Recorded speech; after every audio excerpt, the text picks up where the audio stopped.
to another episode of a One Piece podcast where we talk about, of course, One Piece. We have a new face this time. Would you like to introduce yourself? Hey, like X747 here. Hi. Welcome, Hi. welcome. And then I am Tyrant King Kuma, and then Hi, Niger Nightmare here. I also go by Otaku Talk OD. as I'm gesturing, but you guys can't see it because I'm a static image. So I just have my hands in the air, pointing at nothing. But let's talk about some One Piece. So, obviously, we're on hiatus, break. We got a whole month. We're just going to sit here and basically not get new chapters. We got some road stuff, which we'll talk about later, but it's basically a dry spell. So, let's start off with what we had last 1053. And we could bounce like back and forth. We'll start with Ike this time, and then the next topic we'll start with Nejima. So, Ike, how did you feel about 1053? Liked it. I mean, when it came to bounties and stuff like that, definitely not what I expected. But as like the weeks went on and everyone was like talking about, I was like, okay, some bounties are lower due to trying not to hype up like Luffy and such. When it comes to near the end with Ryo Kyogu, I was like, wasn't expecting this at all. Him to be like this and to be this strong, and how scary his presence is approaching to the next chapter. But yeah, I liked it. It was not as much as 1052, but I still liked it a lot. Interesting. Yeah. 1052 was kind of people were more on board 1053 than 1052, as far as I remember. Absolutely. Like 1052 felt like a really nice, really clean setup chapter, and then like 1053 was kind of like the reveal of a bunch of the stuff of 1052, and it just, I don't know, like it was like, okay, like we were waiting for the bounty, we got the bounty, we were waiting for this, we got that. That was nice. Personally, I'm one of the people, I was not a fan of the bounties. I was so angry about the bounties. I do not like them. First of all, my boy Luffy fought a Yonko 101. To be fair, it was after a bunch of people fought him, but like this man did it 101. He should have been like at least like they could have prices righted it and made it like 3,000,000,001, and I would have been like slightly happy. But like just like in the context, yeah, like it would just in the context of what's happening with I know they want to hide the whole Joy Boy. I think it's stupid that they like now want to get rid of the D. Like people aren't just gonna forget like, hey, didn't he have a D in his initial? Like no one's gonna just forget that. And like the fact that like even though he's tied in bounty with the rest of these guys, how like they're not Yonko, I don't know. It was just really like perplexing, and I was kind of like, hey Oda, like I know you have like an idea here, but like I don't know what it is, and like I'm confused right now. See, my thing is, so they're obviously trying to hide that Luffy is Joy Boy. Like they're trying to cover that up as much as they can. So I assume that they gave equal bounties to not make Luffy seem like such a major threat. Yeah, because otherwise, Kid definitely ain't worth that much. He can get him out of here. Law, I can see for his devil fruit alone. Should have been way more. Yeah. Like I think it definitely should have been branched for like Luffy, Law, Kid, as far as like who should have got the most and far their bounty races go.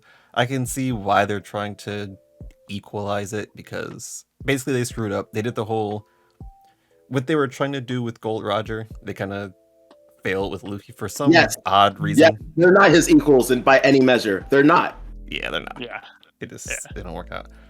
I forgot that in 52, freaking Hawkins died. Yeah, that completely. Bro, but I didn't care about Basil Hawkins' death. I didn't care about Ash. Well, not care, but like it wasn't impactful. Ashura Doji's death wasn't impactful. Basil Hawkins was kind of interesting, and then who was the other Scabbard that died? That I did not see that coming. I was like, what? I was like, wait, Izo's dead? I was like, really? I expected Ashura Doji to die. I was like, he's the one that could die, and then another one. I was like, it could be like I was saying Neko and Inu. Yeah, I was gonna say Inu might have died, or Kappa Man might have died as well. Oh, Kawamatsu. Oh, Kawamatsu. But I did not expect Izo to die. I feel bad for Marco, man. Marco out here struggling. And then I was Marco's kind of struggling. poor Marco. And I was kind of blown that everyone are Kinemon and who was the other person? Kawamatsu are over at the shrines or whatever, like pouring one out for the homie, and Izo's sister is just like chilling with I was confused. Yeah. I think there's something with like the 7-day kind of time gap where Yeah. there's probably some stuff that happened that we just weren't privy to seeing, which I think kind of sucks. But I think we kind of had a time limit to get to 1053 before the break. So like that 7 days, I think skipped some of the, while it's not necessarily important to the story, more character development, like Kiku kind of mourning Izo and people having more time to mourn the losses. Absolutely. I thought Asura Doji was gonna die when they initially showed him dead after the Odin clone.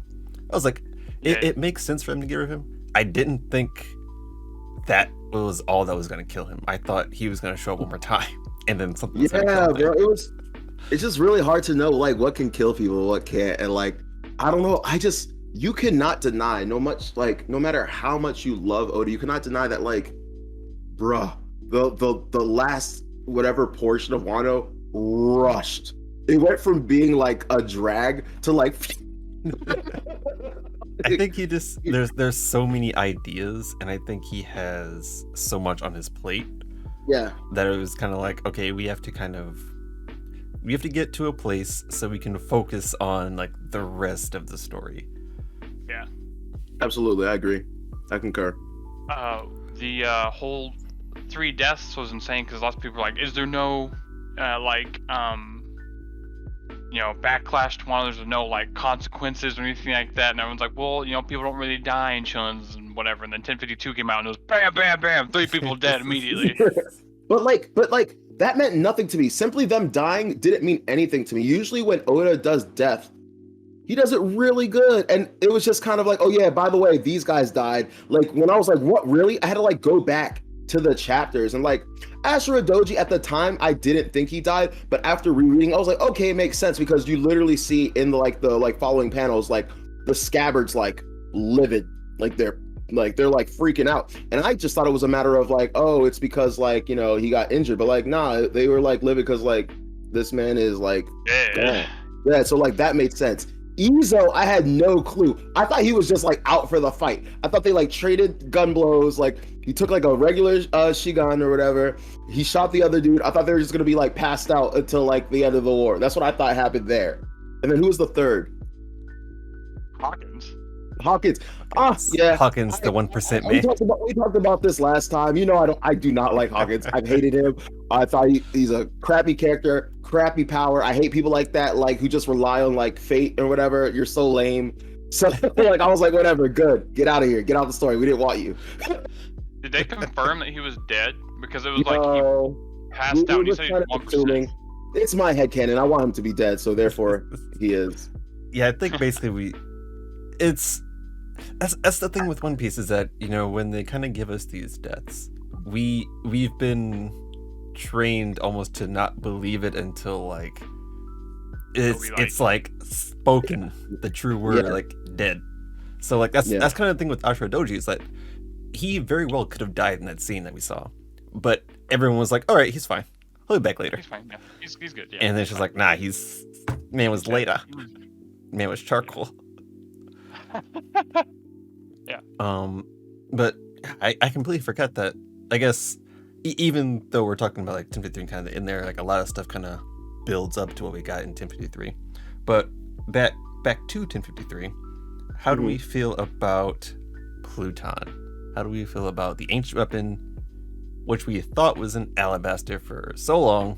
Turns out it's in Wano. I'm totally cool with that. It makes so much sense in the grand scheme of oh my God, what's in Wano? Why is Wano so important? Yada yada blah blah blah. And so now we know, okay, it's on Wano. Maybe it has something to do with the fact that there are numerous islands on Wano. Maybe it has something to do with the weird sea currents in Wano. So I'm very excited to see how Oda finally like wraps all that up and ties it in.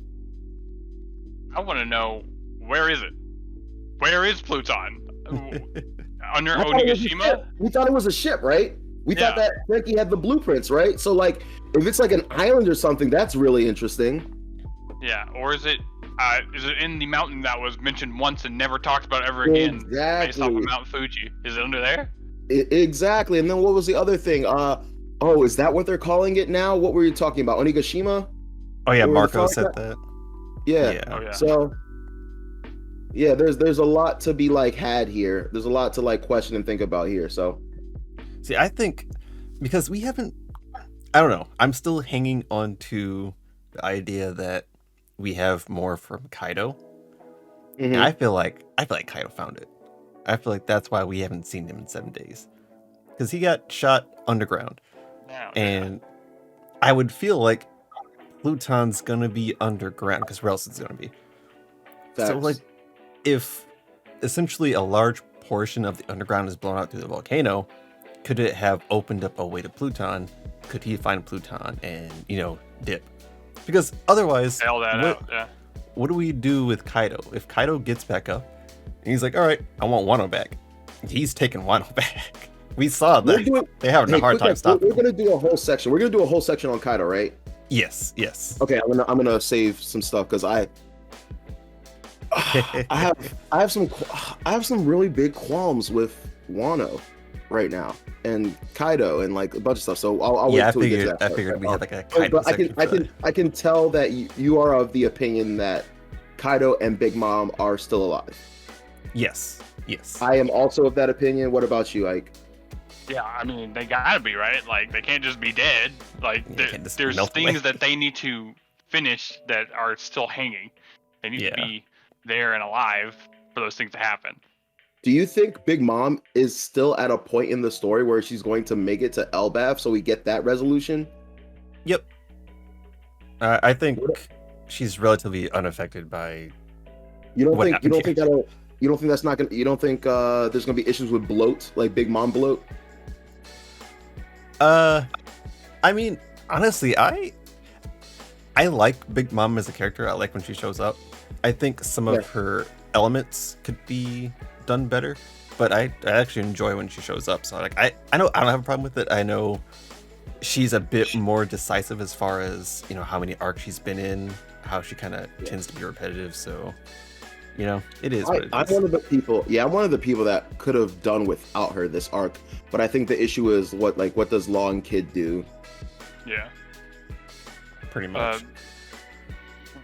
When it comes to her, like, because we got that mention from the CP0 agent or someone on the snail, whatever it was, that her boat has arrived or something like that. Like, did they pick her up, or did they find where she is? I assume that she got shot out of the volcano and then her kids picked her up. Okay. That's was that 1053? I think I'm checking on that now. I think that was 1053. Okay. You said her boat showed up? No, it wasn't 1053. It was 1052. Okay. Was it 1052? Okay. Wait, hold on. I'm looking right now. Because I don't remember. Yeah, it was 1052. Okay. Let's see here. Yeah. Because all we got at the beginning of the chapter was Morgan's being loud. Morgan's being Morgans. Yeah. Okay, yeah, in 52 they say that basically the government ships spotted Big Mom's ship, and then the communications were cut after that. Okay. Yeah. Who cut the communications? I'm assuming they got wiped out. I thought for the longest time it was like Ryokyugu, but like now I'm realizing like it might not have been him. Yeah. I always thought it was just Big Mom's crew basically took them out. Like basically they spotted CP0 when CP0 spotted them, so they're like, all right, get y'all out the way. Okay. But back to the Pluton thing. Yeah. I've heard lots of people say like, "Oh no, it's actually a person," but we know it's a battleship. And then I've heard people made the connection to what's his name? Vegapunk? No, the big huge guy in Blackbeard crew. Sanjang Wolf. Because he's the battleship. So I've seen people make that connection, and I'm like, I don't know about that, because people are also making the connection that Uranus is Vivi. You know what I mean? I get it. I think once we got I'm not necessarily Princess. a believer in that. I've just heard that. Once we got Princess as Sidon, that kind of set a particular standard of, okay, these ancient weapons can be people, because people were also saying that Yamato could be Pluton, and that Yamato would be traveling with Straw Hats, and like they have an ancient weapon. I was like, no, it's not. Yeah, I'm not a fan of. Yeah.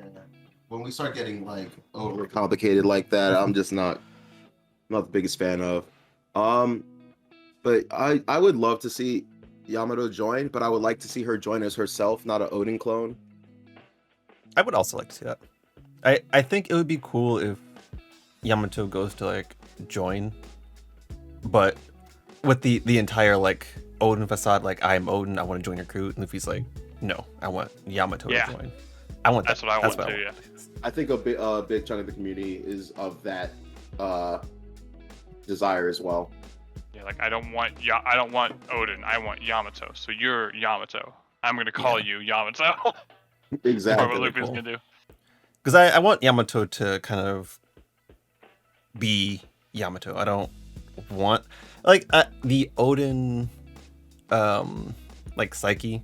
Like I get it, and it didn't wear on me as much as I think it wore on a lot of people. But ultimately, I do want Yamato to just be Yamato. I think that'd be much cooler as a character. She's been oppressed as a person like for her entire life. She's been, in prison, been told people can't trust her, this, that, and the other. And I think it's more along the lines of she wanted to be Odin because that was a figure of power that like stood up to her father, accomplished all these great things. And so like it's a reflection of like her desire to like, be her own man/woman and like all these things. But I think it's more of a defense mechanism than like her actually like being Odin. And I want her to like realize she doesn't need that at this point. Exactly. I think it also ties into like Odin was stuck on Wano for so long. He wanted to leave for so long, and he finally got to. And Yamato have been stuck on Wano for so long, wanted to leave, and they finally get to. It's like a very following the same path. Exactly. Yeah. Actually, I'm glad you said that because there was a video I wanted to do a while ago about like what Straw Hat, like who I think might join the Straw Hats and like the why and why nots for each of them. And the thing I said for like Yamato is that like Odin left Wano even though he should have quote unquote stayed. And when I say quote unquote stayed, it's because like if he had stayed, maybe the things that had happened and like Wano being taken over by Kaido may never have happened. We saw that like, there was a time where they were on equal footing. But also at the same time, that kind of, conflicts with the story's message of, freedom, right? And like, if he had stayed, it would have gone against, what he wanted. And you're supposed to do what you want. Like, that's what being a pirate is all about. That's what One Piece is all about. The freedom to do what you want and go out and not be like in holden to things. And so I was thinking of the same thing with Yamato. Like maybe if you're going to actually like do this Odin thing, what would Odin do if he could like repeat things? And wouldn't it be stay and protect Wano, stay and protect Momo? So Odin could play this either way. Also because Kaido mentioned that Yamato's fruit is the deity of Wano, the protector. Yes, the deity, the guardian of Wano, that part too. So I'm just like, can you leave? I'm just like, I need you to leave. I want you to come with us. Get Wano. A video that I did, which was like, it was the battle between Yamato and Carrot, before Carrot became kind of irrelevant, was that when it comes to Yamato joining the crew, the only way that, I was like, I think I said in the video, like the only way that Yamato can join the crew is if Momo becomes older. And Momo did become older, so Momo can be the Shogun. So that means Yamato doesn't have to be, because like the guardian deity and everything like that. So now I'm kind of like, yeah, she's on the crew. That's just kind of like in my mindset now. But I don't know. She declared it herself. She declared it herself, so I'm more inclined to believe it. I still need that official. I'm like Jinbei with it though. Like I need to hear that from Luffy. He's like, hold up. But you brought up something that I want you both to touch on real quick. Are you guys satisfied with? How do you guys feel about two things? One, Momo being older, and two, Momo being Shogun. I mean, it's weird because everyone, or at least a lot of people, love Momo. I don't care as much for Momo, so I wasn't really like, no, he can't be older. He has to go through all of these trials and tribulations. I was like, okay, cool, he's older now. And then I was like, okay, cool, he's Shogun now. I feel like those are the roles he has to fulfill. I think he has cool moments, and I think ultimately this is the spot he should be in. And I also really didn't want him to join the crew, so I like him being Shogun. This fits well with my agenda. This fits well with my agenda. This tyrant agenda that he has laid out. Yeah, that was, I don't know why that was so funny, but that was great. This fits well with my agenda. I don't know. Because I think one of the things that was also keeping Yamato from being like a crew candidate was people were saying, since Momo is so young, he has to go travel and then come back to be Shogun. And while he's gone, Yamato will take place, because for some reason they didn't want Hiyori to take place. But now that he's older, Yamato doesn't have to stay here and protect him. So this is how I felt about it. One, I didn't like the aging thing. I was gonna like it if it was like beneficial to the raid, which obviously I know you guys are gonna bring up, but he held Onigashima, yeah, but that was weird. That was just some final Senkai-ish, where he just randomly was like, I'm gonna do it, and did it. And I was like, that was weird. I know this one YouTuber had this idea that as their powers, him and Kaido's powers were linked, and as Kaido's wanes, his would get stronger. I never liked that theory and was glad that that didn't that wasn't the case. But I don't know. I was hoping that we were gonna get to see him fight in human form. I kind of thought that that Zoro training him, that Kinemon training him was gonna have some payoff. I was kind of hoping that him having Amano Habakiri was gonna have some payoff. He was gonna use the sword, he was gonna Sunachi. I was hoping all that was gonna tie in. Didn't get any of that. Also, I just don't it makes me bothered, just internally, that this kid, this dude is gonna miss out on his childhood. I was talking to one of my friends, and they were like, well, everyone in One Piece misses out on their childhood. I was like, yes, but no. They've had rough childhoods, but they still got to be with children, with the exception of Robin, who really didn't get to have a childhood. But even the ones that had rough childhoods still had quote unquote childhoods. And he just skipped through 20 years of his life, and he's no more mature than he was. He's no more literally, it's purely physical. It's purely physical, which honestly means nothing to me. I guess it looks better for the people of Wano to see an adult at the helm. Maybe there'll be less issues where he's just a kid. But then that brings me to my next point, where why couldn't it have been Hiyori? I love the fact that she has been in the deep of it for 20 years now. She knows the people and the citizens of Wano. The citizens and the people of Wano know her. They're already enamored by her. She's already loved by them. I would like to think that, during that 20 years, not only did she receive training, but also learned about how government works and stuff like that. So I kind of always assumed that it was going to be a thing where she does it until Momo comes to a point where he's able to, or something like that. And I was just this is a little weird to me. Feels a little undeserved. Yeah.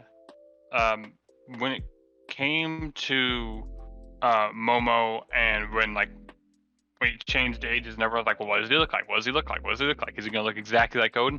I was very happy that he didn't look exactly like Odin. That made me very happy. with his design.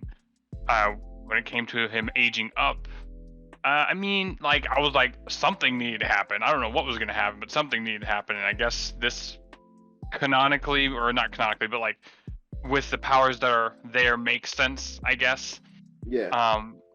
And I didn't know that Shinobu. Yes. Shinobu. I know Shinobu had the power to be like, I want you to age exactly 20 years. You know what I mean? I didn't know she had that. Like, I know she could just do that. I thought it was just like, you get old now. You know what I mean? Which is weird, but you know. And the question, like, there's still that question of like, she aged him. What happens when she dies? Ooh. I don't know. I feel like when it comes to like what powers still remain after like the Devil Fruit user's deceased, I feel like Oda just purely leaves that to plot. Yeah. Whatever's best for the plot. And so in this situation, I think if she dies, he just stays the same age. I just think that's how it is. Yeah, because I mean, like, whatever Toki did in the 800 years that she traveled, all those things aren't undone or anything like that. Like, people don't forget her or whatever. Exactly. So yeah, I think it It's all depends time on travel how mumbo jumbo. the effect works, because the way Shinobu's effect works is it's pretty immediate. Like, it's not like it changes the composition or makes it something different. It kind of just advances its age. So I don't think Oh, things guys, would. Oh yeah.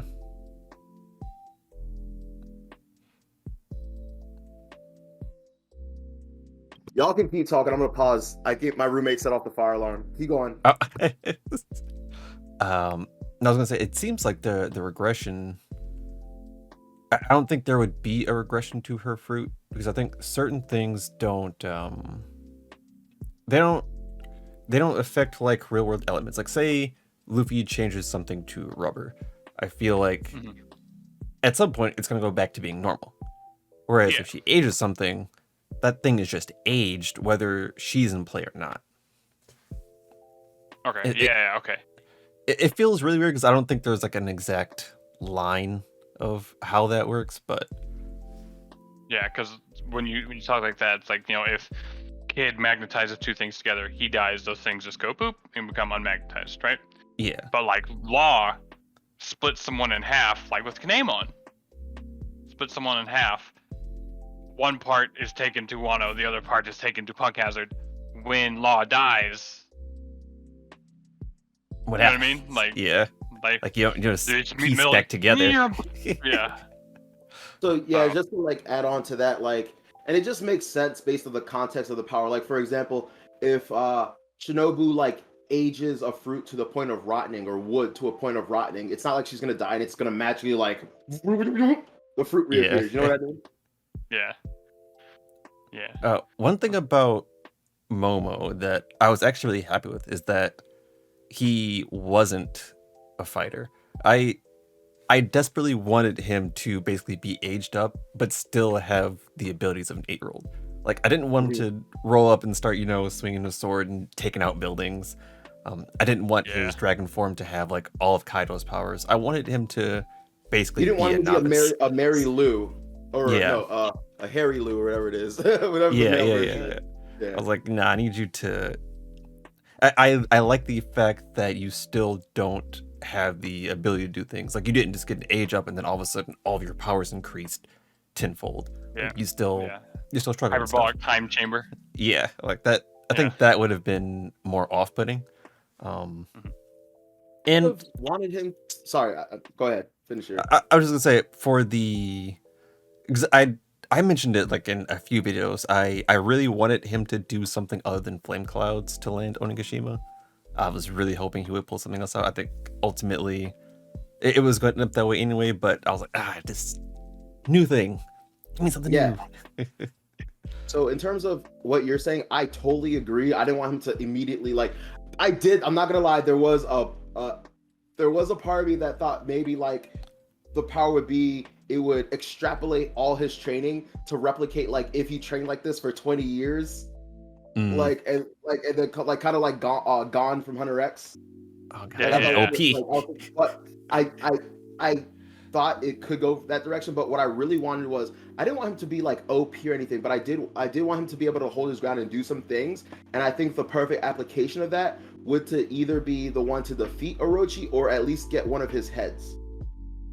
Yes. And also speaking of Orochi, super disappointed in the fact that one, Hiyori did like nothing. She stuck the nail in him, which I still don't understand how she was able to do that, but whatever. She stuck the nail in him and then like proceeded to like sit there and watch him. And I'm like, yo, kill this dude.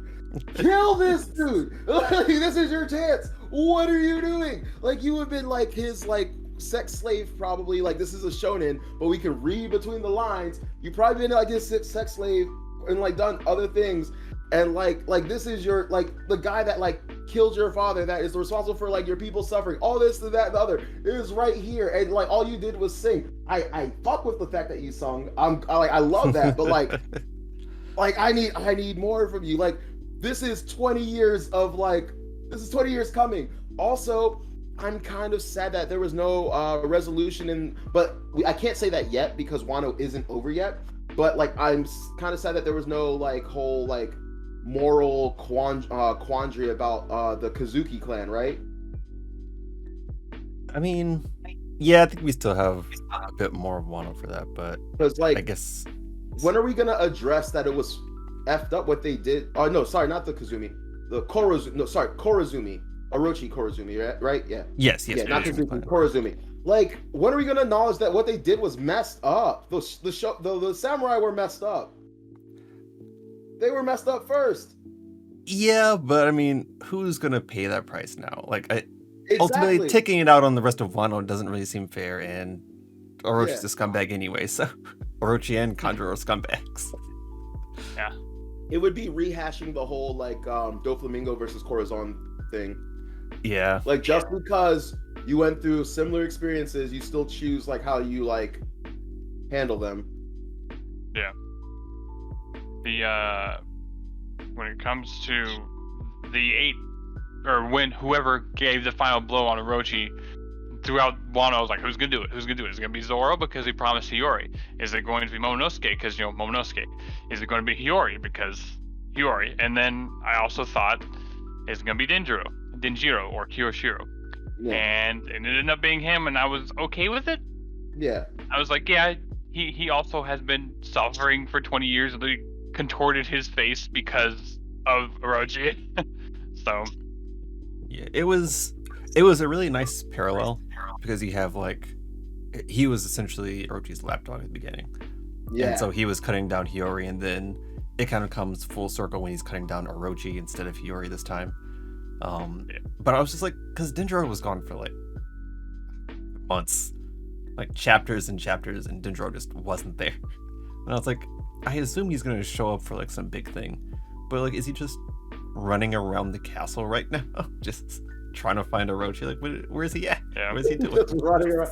Everyone. I remember like reading all the under everything. Like, hey, where's Denjiro?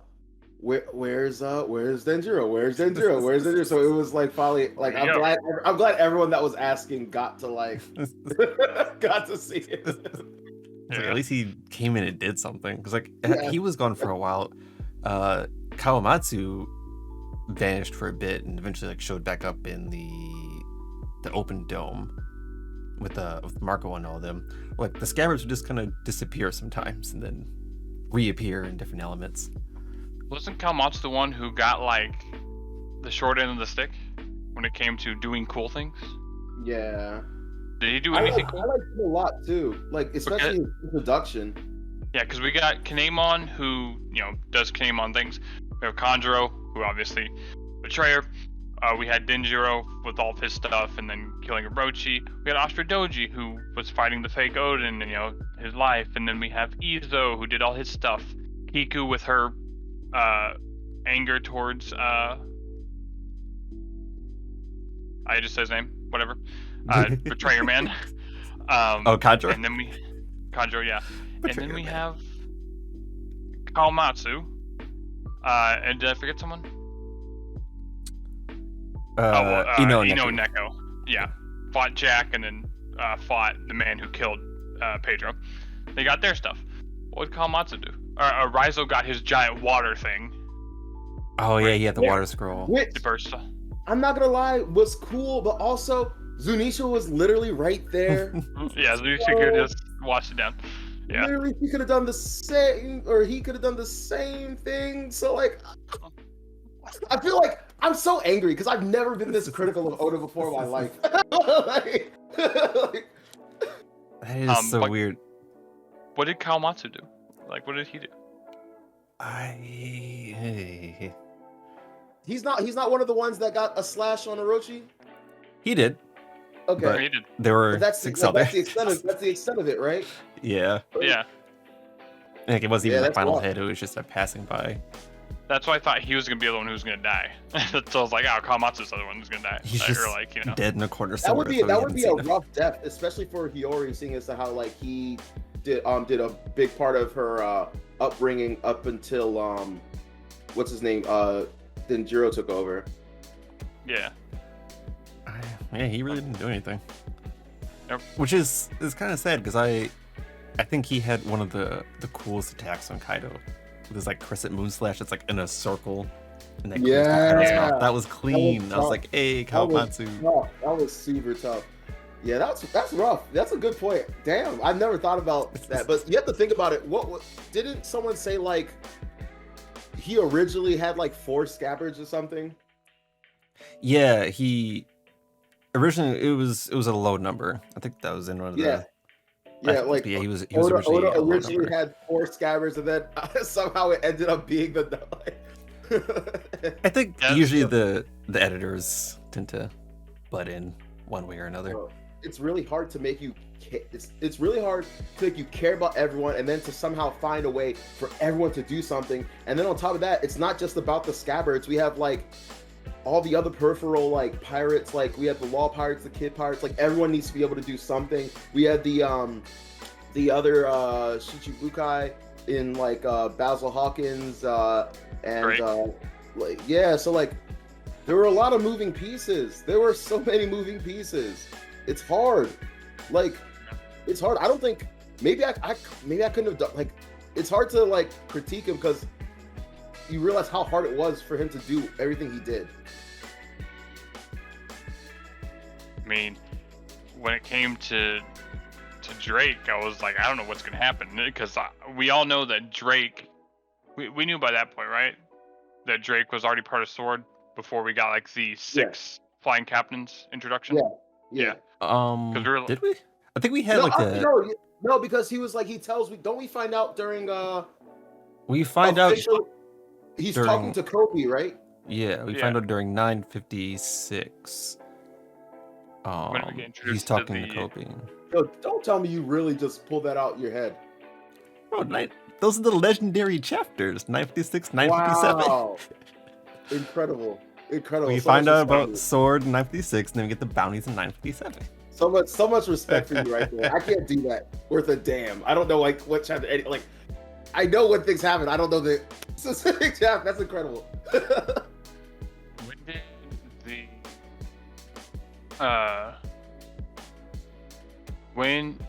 when did the flying captains get introduced?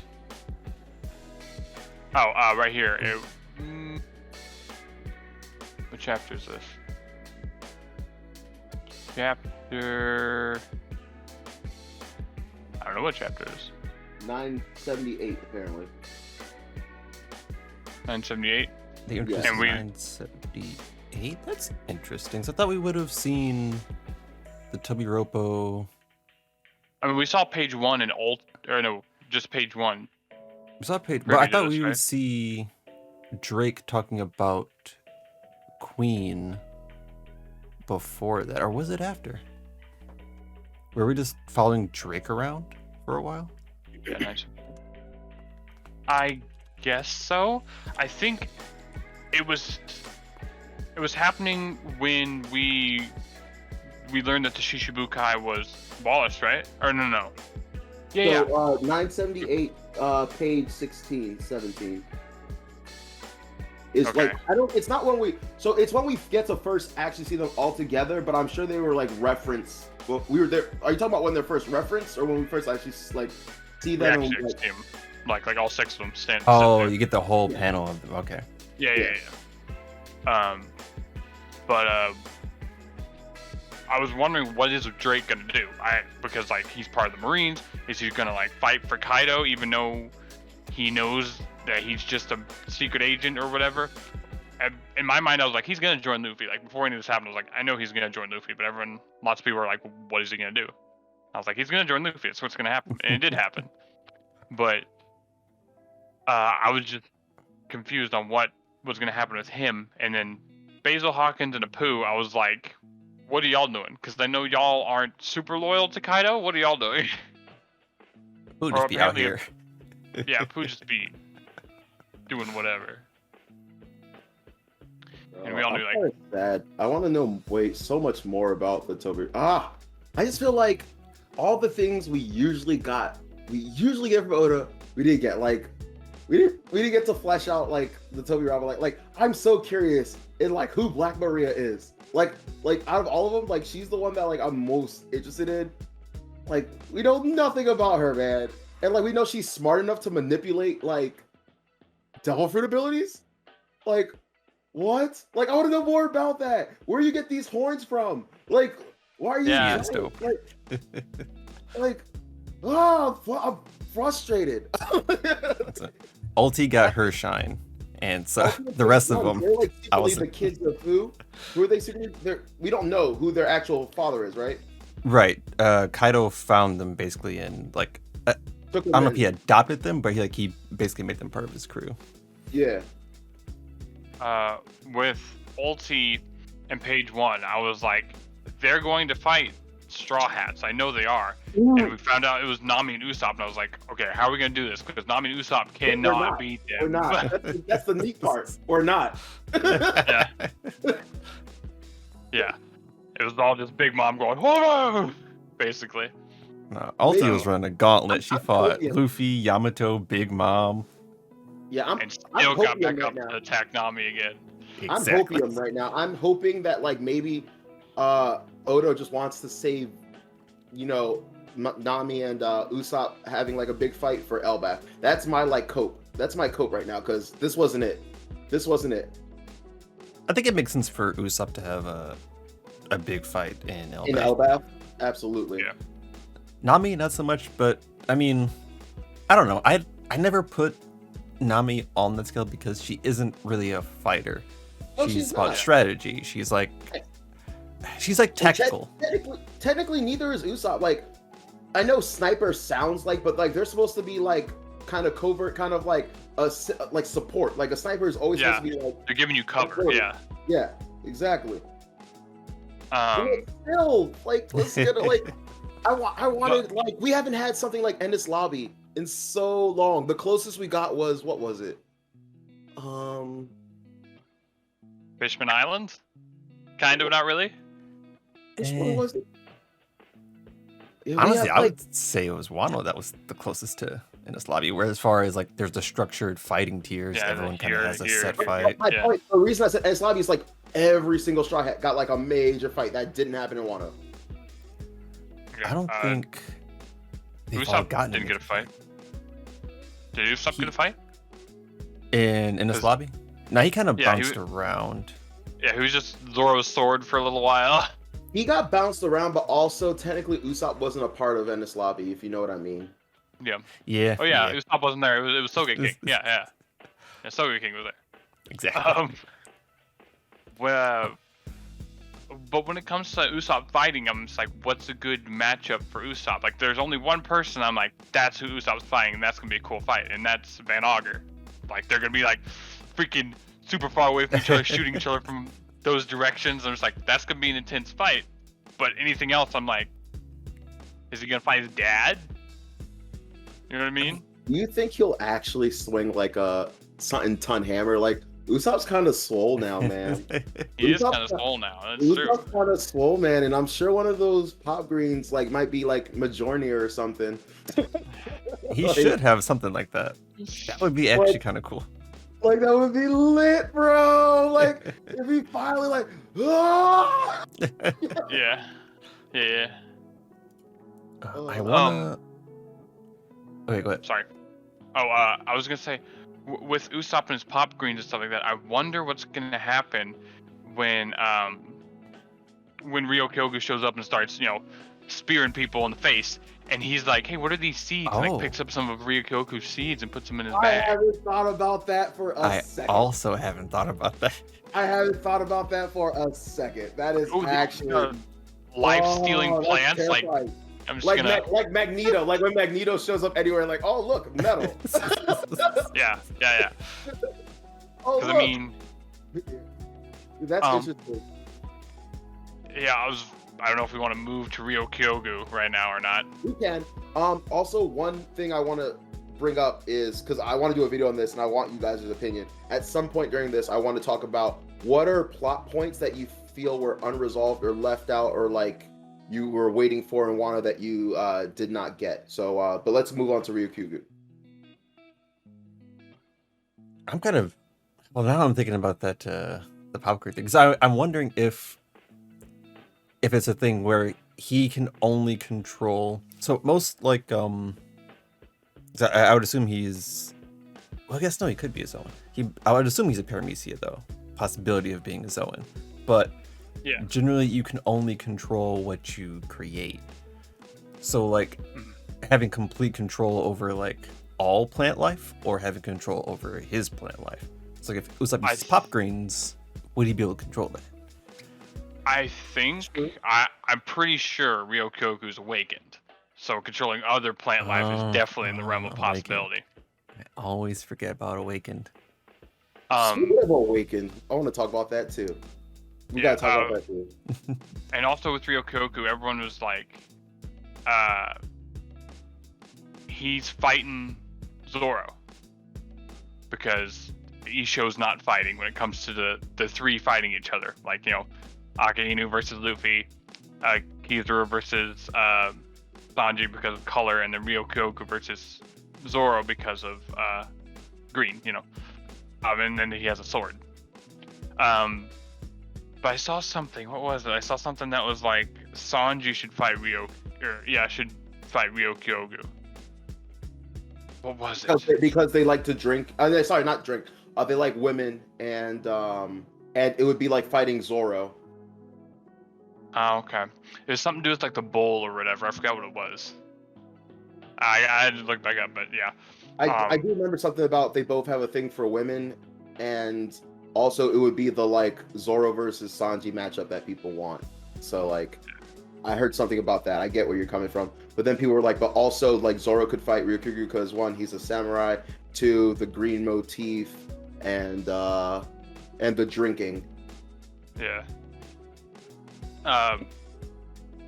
Sorry, go ahead, Darn. I was gonna say, I think Sanji would have a better matchup since he has fire abilities. That just Oh, kind of absolutely. seems- Absolutely. The low diffing Yonko commanders. How about that? At first, I underestimated it, but I totally disregarded that it had been 7 days because I was like, well, duh, they're like beat up. But I was like, wait, nah, it's been 7 days. It's 7 days. Yeah. But also, I was like, why are they at Udon? Why the heck was they at Udon? That makes no sense. Like, why are they there? And I was like, because they've been captured and put in Udon prison. I was like, oh, so there's also the possibility of, are they in sea prison with some handcuffs? See, my thing was, I thought they were chilling there because they got had sent alcohol and stuff. flying there, maybe, or maybe I thought they got like sent flying there. I had no clue. Yeah. The only reason I say it is because, like, if they got into a fight, why is King not a Pteranodon and why is Queen not a Brachiosaur? You know what I mean? Yeah, it looks I guess like if their life force being sucked enough, they transfer back. Yeah, I was about to So, say my assumption was just that they got transformed back. I also like the fact that like it's small, but you can see that like King is less affected by the absorption, like sucking than King. I mean, sorry, Queen. Yeah, Queen's like dried up, but he's like impaled, but he's not really. yeah. It doesn't look like he's losing vitality. He's just like kind of strung up. I assume they got snuck because like it looks like he has a wide AOE. So if he's just like, if he just like summons plants and udon, and he's not even there yet, I feel like it'd be easy to catch them off guard. Because Yeah, I doubt he absolutely. just like walked in and then just started punching people. If they were at full, because they would have been flying around, they would have been in, you know, full like Zoan form. I think it would have been more inklings of a fight.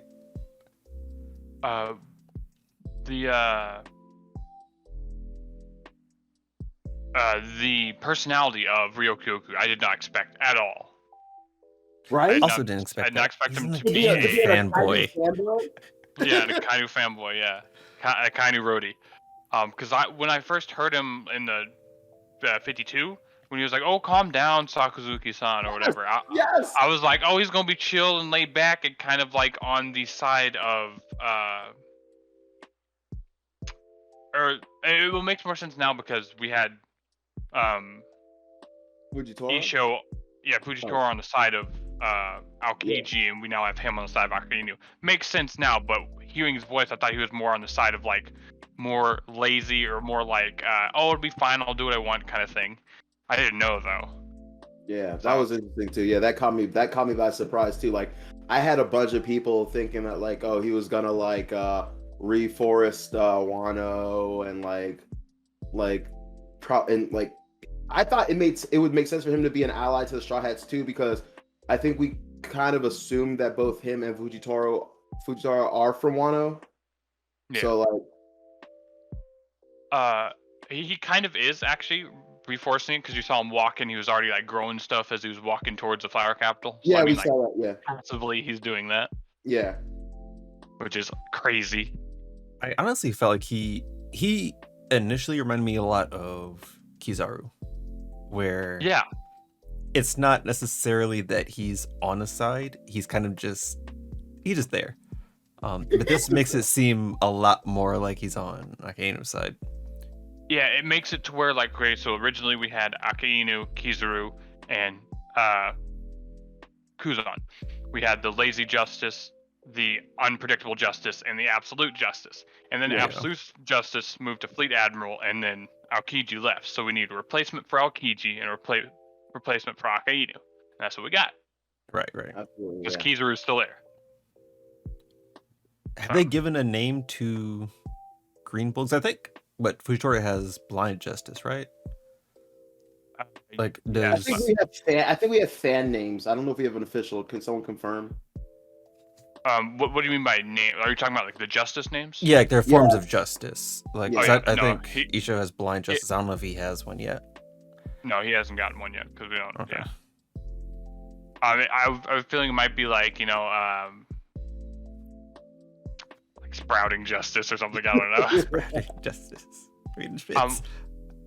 When it comes to the awakening of him, like what would the awakening be? Would be controlling other plants, because for all admirals having awakened devil fruit.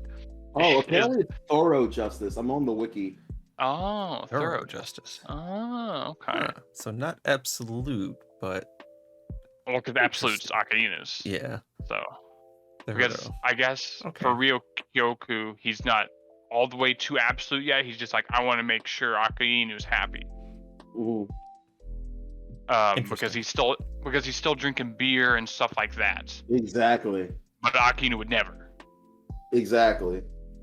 But like the awakening of Ryokyoku is like, you know, controlling the plants or whatever, and then I guess the awakening of Fujitora is summoning a freaking meteor. I don't know. It's so hard to tell, like, if there is an awakening or if it's just an OP devil fruit. Yeah, just OP devil fruit. Yeah. I have no idea, because it's not confirmed, but Aokiji and Akainu's devil fruits were awakened because of Punk Hazard, right? Yes, because they permanently changed the landscape. Yeah. Yeah. Okay. So, yeah. I would like to see when Isho got his fruit. Because Ryokyoku is technically right now changing the landscape, because as he walks, the plants are growing. Yeah. It's I guess the tell would be, is he growing plants or is he changing things into it's like, did he change like the structure of the Udon prison into like plant life, Oh, or did he grow I plants see, around this it? is crazy. You guys are like, I didn't even think. That's wild. I literally just assumed like he's just making them grow. I didn't think he was like turning concrete into like like flowers. But that is a legitimate like thing that he could be doing. What thing that I just noticed, but I'm looking at 1053 right now, like things are grown to no end around this place. Like I didn't even noticed that. Like there is trees everywhere. And wasn't Udon the desolate wasteland? Well, the whole Or- like Wano pretty Oh much. yeah, is, whole but, Wano's it. Yeah, I think like, everything outside of the capital Yeah. is basically. Yeah, but there Yeah, is there's trees plants everywhere. everywhere. Yeah. Looking like a mangrove tree over here. My goodness. I think this would be a good place to start talking about awakenings. How did you guys feel about how they were handled this arc? I mean, the only confirmed awakenings we got were Luffy, Kid, and Law, right? Yeah, like what the hell happened with the Yonko?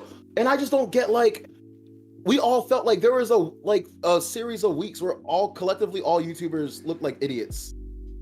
We were all like, all right, here comes Big Mom's awakening. All right, here comes Kaido's awakening. And like I guess I never really expected Big Mom to have an awakening, to be honest. I kind of thought she was OP on her own. And I was like, she doesn't even need it. But I just feel like it just kind of makes sense that once you get to a certain level, like when you're at the peak, you should have everything. That's what I feel like. I feel like the only thing you might not have is Conqueror's Haki. And that's like, because that's supposed to be a rarity, and like maybe like, who do we know that doesn't have it that like still sits at the top? The thing is, I don't think you can sit at the top without Conquerors. Oh. Like, I don't like that either. I don't like that you have to have this birthright thing to like sit on top. Like I do know Kaido gave that whole spiel about like, like all these people like the greatest Conqueror's Haki, but like I don't know. Like I feel like everyone kind of headcanons that Akainu has it, right? I don't, but I think people want him to have it. Okay, so I never really thought that, but yeah, people, I guess, yeah. I'll use your wording. People want him to have it. Yeah. Yeah, like if he had it, I wouldn't be surprised. But I was never like, does he have it? I've never thought about that. I never personally thought he had it, but like people are like, well, he's the leader of all of the Marines and blah blah blah, yada yada, and like, I'm like, okay. I mean, I think he'd be the only Marine outside of, because we still haven't gotten confirmation of Garp. We have Sengoku is the only confirmed Marine that has Conquerors, I believe. Interesting. No, that was just observation. Okay, sorry. Yeah, I don't think anyone else we all feel like Garp has to have Conqueror's Haki, but it's never been like stated or confirmed. Yeah. It's like the only person they actually have it marked down for is Sengoku. With what's his name, Don Chinjiao or whatever. When they clashed, was there not Conquerors there? Or did we ever get like a manga page of them clashing? Was that just an anime thing? There's a manga panel of them clashing. I would have to go back and look because there's a mix of like, is it Black Haki from Armament or is it a Conqueror's clash? Yeah, I was just wondering if there's like the lightning coming off it, because that's always the confirmation for Conquerors. I'm gonna check.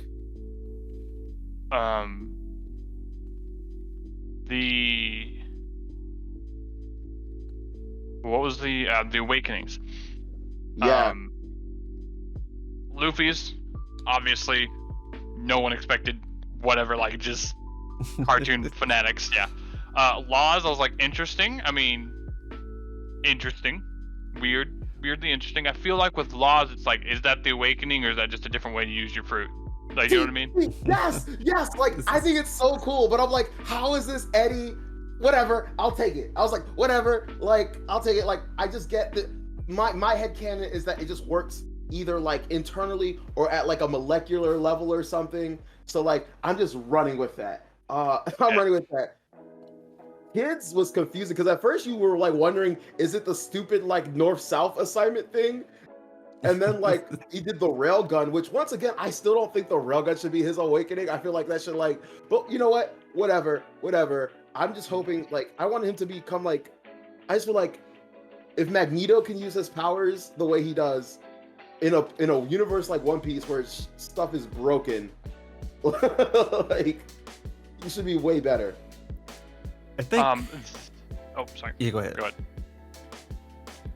I was gonna say, I think Kid's big thing was that he can assign the poles to different things that aren't necessarily metal or have his power. I think that was his whole overarching thing, which was okay, I guess.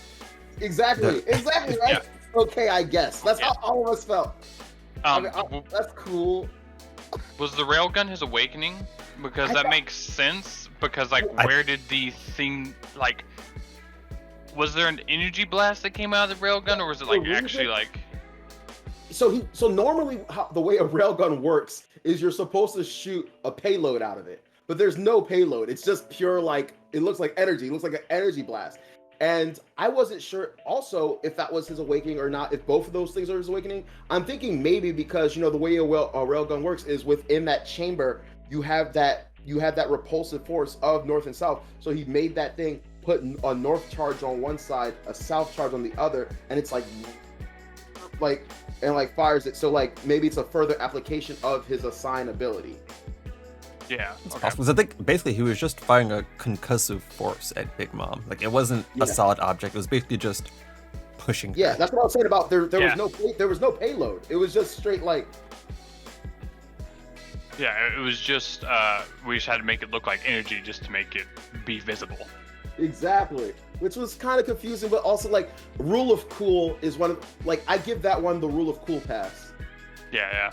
It doesn't make sense. I don't get where this energy is coming from, but rule of cool, I'll allow it. Oh yeah. But as far as Big Mom and Kaido, I just a lot of people right now are headcanoning that his magma dragon thing was. Yeah, that's what I was gonna say. The flame thing. Yeah. And I'm just I always thought. Why would Oda not tell us? I always thought that because it was confirmed to be the fish fruit model Azure dragon, right? Yeah. I thought awakening his fruit as a fish turned him to the dragon. That's what I thought. Because the whole Magikarp to Gyarados thing.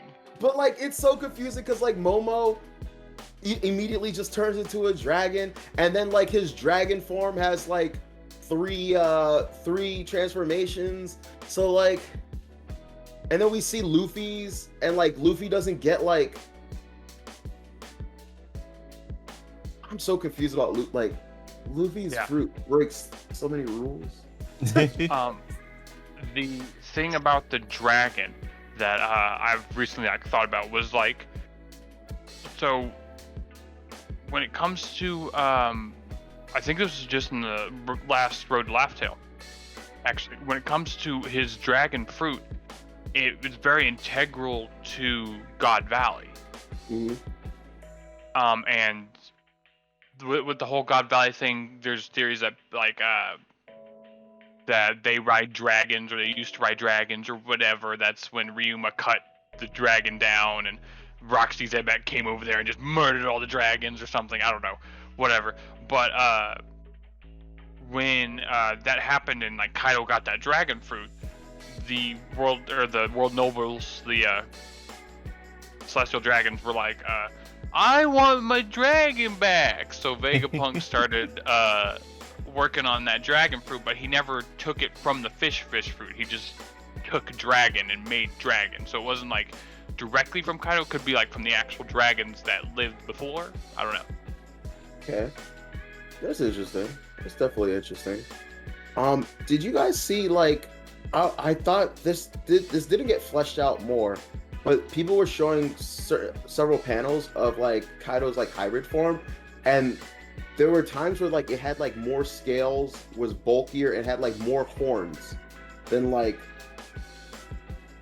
his original hybrid form. Did you guys see that? Yeah, I think basically what I was doing was he was having Kaido move throughout his forms during different portions of a lot of things. What do you mean? So because you're talking about in panel how sometimes he was just in hybrid form, then it looked like he was a bit more on Yeah. one side or the other. Yeah, I think essentially he was moving through his forms as he Oh, fought. oh, like he was about to go into like full dragon. So as he was transformed, he was getting bigger. Yes, like he would switch into more of a dragon because you would see like the end of his tail grow out, Okay. and then he would have like a longer tail while still having like a human upper body, and then you would see him switch it back to legs. So like he used it for maneuverability and strength, and you kind of saw him like going in and out of that stuff. Yeah, I was thinking it was like Chopper's Rumble Balls. That's Where he, okay. That's more what I was thinking. That's more what I was thinking. Like where he's like maneuvering through like jump points, so Kaido like made his Without using maneuverability, balls, like he can control. He can like you were control saying. physical aspects. That's what I thought more so. And I don't know, they I were never saying thought- that. I'm sorry. I was gonna say I never thought that Kaido should. I mean, the idea would be cool for him to have an awakened form. I think Kaido is too strong to have an awakened form. But that's a cop out though. That's a cop out. I'm Is just it? saying, like, he's had it for years. We're told that, like, he's had it for years. He knew what an awakening was. It's when blah blah blah. I find it super weird that someone that has been on the height of the like pirating world forever has hit the pinnacle of power in like every aspect that you can imagine has not unlocked awakening. What do we do against that? That's why I would say. Well, was it confirmed that his awakening wasn't him turning into a dragon? It wasn't confirmed anyway. Oda just didn't say anything. He Yeah, didn't we have say no anything. confirmation We don't on know what if it was. If it would wasn't, be. we're left in obscurity. We're left in such obscurity, and it's like it's frustrating. I'm upset. Like, just tell me, Oda. Just clarify. Why everything doesn't have to be a mystery all the time? When it comes to his awakening, when it comes like that, and Big Mom's awakening, I would say she's been awakened for a while. Being able to control the soul transfer of people across a nation, I feel like that's just already awakened right there. I mean, what the heck? It's hard to know which one is an awakening and which one's not, but the fact that she can like, I don't know which one would be an awakening power. Being able to put souls in herself, maybe that's the awakening. Being able to like use her own soul. No, but I think Mother Caramel did that already. What's the other one? What's the other one? She can make, I forget what the homies are called, where like she doesn't put them in anything. They're just voidless homies. So like there's some things she does that like one of those things could be like the awakening. But who knows? I mean, Yeah. my thing is like if they both had awakenings, that makes them a lot stronger than. That's the point. They're Nyonko. But then we lose. Then we die. I would also say awakening doesn't always, in the sense of Delphi, doesn't always have to be combat based. I would say, like with the Soul Fruit. With Kaido's fruit, I mean, come on, he's a dragon, and but with like Big Mom, doesn't have to be like combat based, obviously, because it's just the soul fruit. It's nothing really. Yeah. Because that goes into the thing of Brook's fruit, because now he can like take things from the underworld. Like, what? Like, what does that mean? Exactly. He awakens, or I don't know. Like, he can just dissipate from his body and float around. Because that could be an awakening. Because he's had it for what 50 something years. Oh yeah, he has had it for. Absolutely. So, yeah, I'm just like, man, just tell us, why are you doing this? Why are you doing this? Like, I would be like, I would be. I don't want to say I would be okay, but like, I would be okay if he was like, no, that's not their awakening. Like, the next question would be like, why don't they have one? What is it? But like, at least we wouldn't be in this like, just making it up as we go kind of shtick. Were you guys yeah, sorry, go ahead. Awakened Gear 5 Luffy was getting tossed around by not awakened Kaido. Yeah, Kaido awakens. Once Kaido figured it out a bit. He's like, Kaido drank some booze and then Man's was unstoppable. Maybe that's his awakening. It's that cute one, the saucy one. That's his awakening. The flirty drunk face. Yeah, the flirty drunk phase. Yeah, it's his awakening.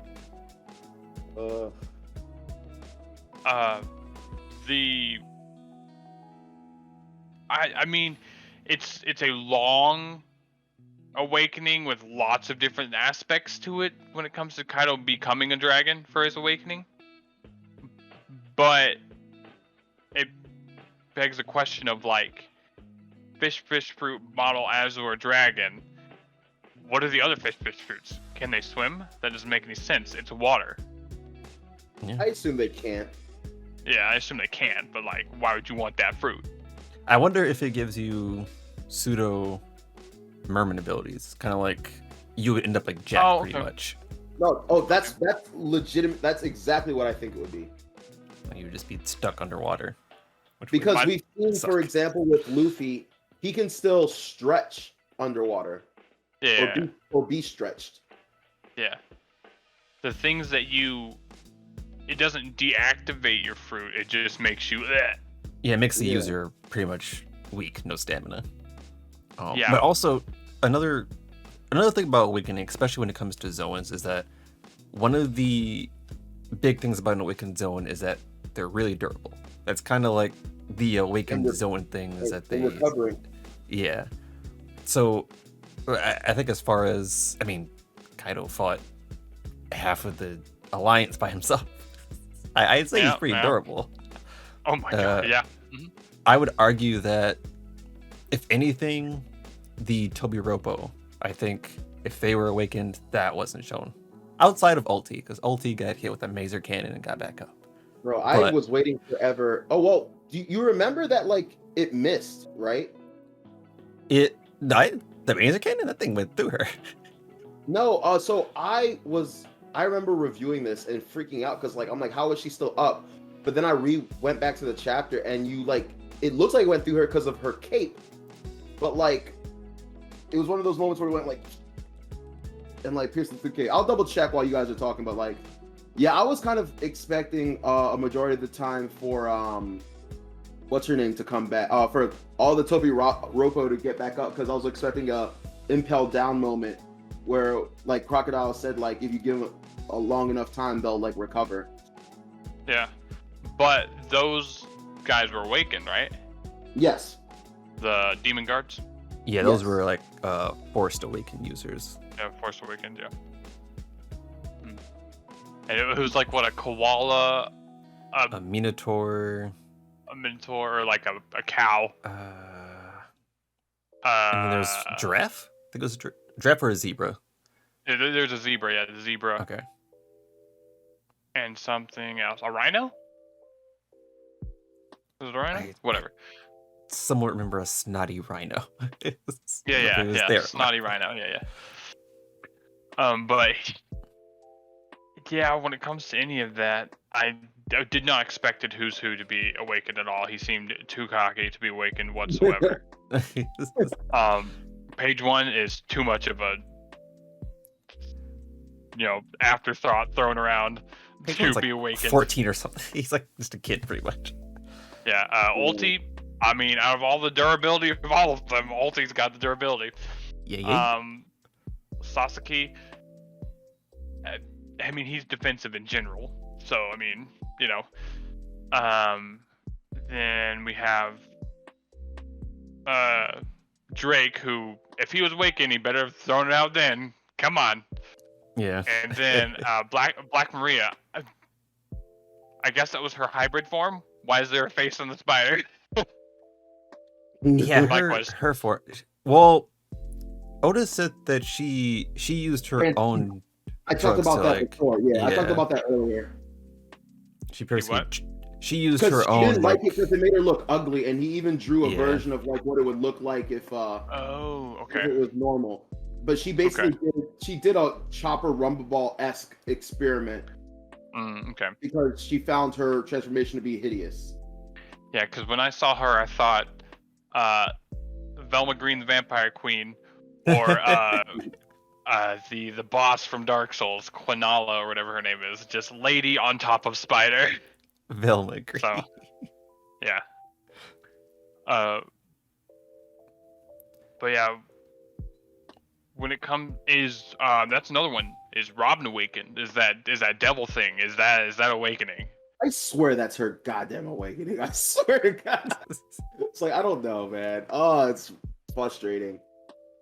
I thought an awakening for her was to create a whole nother one of her, which we saw. That's her what do I was that. gonna say. I essentially thought that was because like the base root ability is to create limbs or like recreate like But appendages. We've seen her make clnes of herself. Yeah. Right, and that's what I we think. That would have been a good awakening point. Is that okay? You can create a full body clone that you can control as if it was Shadow like, clone. yeah, basically a shadow clone. So Yeah. that feels pretty awakened. Yeah, because when it comes to paramesis, it's like you can start affecting your terrain. She could already do that. She could already just create an arm wherever the heck she wanted to create it. Like the That was- Giganto Mano, I almost thought was like Yeah. could have been that because before they're all like regular sized. But we saw with her Giganto Mano is they just made it look more pretty, but she's putting a ton of hands and A feet ton of hands together. Yeah. together, yeah. But like it kind of looked like that when she did the Demonia. Like there were Yeah. like lines, like That's true. Her so. like her non-demon form looks like it's a bunch of hands. Her demon form looks like it's kind of like a giant solid body. Mhm. All I'm gonna say is about that with when any of that stuff happens, or if any of that stuff happens in the Netflix adaptation, it's gonna look disgusting. Yeah, I'm so curious about how they're gonna do so many things. I wish them the best of luck. Same. There's just so many things that like I don't know how it translates. And they're spending lots of money on it, though. I heard Yeah, that. So much money on it. I'm excited about that. I want to use the awakening talk though to Yeah. 'cause I know we want to get to Kaido at some point, and I feel like this is a good point to talk about just Kaido in general and how you felt about Kaido this arc. Who wants to start? All right, go for it. He when like starting out watching Wano, I was like, everyone is going to have to fight Kaido. He's durable. He fell from a sky island. He is the durable person. Like he is. And when it came to that, and so many people fought, yeah, so many people fought him. Like I was like, yeah, that's a good amount of people to fight him. Yeah, and I was like, Luffy cannot just show up, fight Kaido, just him and Kaido, and Luffy comes out on top. That's not gonna happen. And it didn't, and I was so happy that it didn't. I'm so glad it wasn't like, oh, Luffy just got strong and beat Kaido. No, this is Kaido. I was very happy about that. Land and sea, baby. When it came to him just pulling things out of his bag of tricks of being a dragon, I was like, yeah, he's a dragon. I mean, like wind blades, fire breath, lightning. Did he shoot lightning too or whatever? Yeah, he called down lightning. He's a dragon, and when it came to him being super durable because of him being a dragon, they confirmed that it wasn't just because of him being a dragon, because he was durable privy to that when we got his weird small backstory thing. Yeah. And when it came to him just being a big, huge guy with a kanabo, I was like, yeah, he's just a strong dude. But he did have a level of intelligence to him, which made me happy. But I didn't want him to be like a super like a brainiac, but swings around a club. You know what I mean? He was still the I'm going to fight you in a battle. This is how we're going to decide something. But he wasn't stupid, which also made me happy. And when it came to the final blow, I was like, he's not dead. Like I was like, when he got hit, I was like, he's not dead. He's not down. He's got to get back up at some point. Like he's got to be doing something else. Like I understand he's been beaten for the aspect of the story. But he's not down. He can't be down. No. That was just a punch. Come on. I can understand it knocking him out though, or whatever. No, absolutely. And like you said before, I 1000% agree with everything you said. That's a great articulation of like how I feel about Kaido as a character. Also, it makes me really want some kind of like thread, because for some reason we don't know why, but like parent lineage is very important to anime fans, and like all that stuff about Kaido makes me want to believe. You can see her right there, Boa Hancock, that like that Yamato's mom might have been like a Amazonian or whatever because of how they like love, respect, and power, and Kaido was all about like, I think what's fair is like survival of the fittest. Like that is literally what like I Kaido never is. thought about that. That's crazy. Yeah. Sorry. Yeah, no, you're fine. We can expound on it. But yeah, like so he's all about survival of the fittest. His flashbacks showed that. Now to talk about his flashbacks, I wasn't satiated. I was happy to get flashbacks, was happy to learn more about him, but I wasn't satiated. But I am not like upset only because I think it is just an unfortunate situation where simply if Oda gives too much Kaido backstory, he gives too much story backstory, if that makes sense. Yeah. Yeah. A lot of Kaido stuff is tied with the very important stuff. So of it's the story. it's frustrating, but I understand, but it's very frustrating because I need to understand Kaido. I want to know more about how he knew about Joy Boy. Was it from King or is it stuff he knows himself? I want to understand more about why is he suicidal. Like personally, I had to I feel like us as fans have had to fill in the blanks, and we kind of made up a bunch of things like I talked about in my reviews about how he's just so frustrated because he wants to find the Joy Boy, and he feels like he's not the Joy Boy, so in order to like he wants to be remembered. He wants to be remembered in some way, shape, or form. He wants his life to have meaning because he feels at this current time and place it doesn't have meaning. And if he can't be the hero, the Joy Boy, then he'll be the villain that ushers the Joy Boy in. And so also like maybe he wants to die because he knew that that the trigger for Joy Boy entering was death. Like there's just, but all of this is headcanon. All of this is headcanon. Like, so. Yeah, I think ultimately with Kaido, I actually wanted him to be more of like the big five-head thinker, because I feel like a lot of what we were set up to Kaido is that everything he's doing has a plan. Like he's in Wano for a reason. He got the fruit for a reason. He's basically making this workforce, making all these weapons. Everything he's doing, he has a very elaborate end goal in mind, and I feel like that information is still kind of set up to lead to that point. And I think that's the one thing from Kaido that I really wanted was more of his motivation. I think everything else was perfectly fine with Kaido. I just wanted to see more of why he was doing what he's doing. Same. I just need some kind of context. I need a little context. Yeah, it doesn't really work because like when it comes to the I am a big bad dude and I want the whole world to be big bad, makes sense, I guess, because Roxy Zebek was kind of like his father figure who also wanted that. But he has more knowledge than I would think Rox wanted, or what we know of Rox, because Rox's mindset was, I'm going to rule the world, screw everybody else, everyone else is going to die if they get in my way. Question. Sorry. All good, go for it. No, I cut you off. Continue. And then with Kaido, it seemed like he had a plan and things that he was doing. He wasn't just like, I'm a strong guy, gonna kill all the other people who aren't strong or who oppose me. He wanted like the actual like, give me a good battle right now kind of thing. Because I guess he had a different mindset to it. Like I said, that's once again, that goes back to like the survival of the fittest aspect. Like I love that part of his flashback where it's like, I don't get it. I'm more powerful than these guys. Why do we have to listen to them? Why do we have to obey them? And I just love that aspect of like, it's like when you're a child who's becoming an adult and you start to realize, wait a minute, adults are just grown-up children. like he had that like kind of epiphany, like euphoric moment, like, why do we have to, what makes them so great? And also they send us to do all their fighting.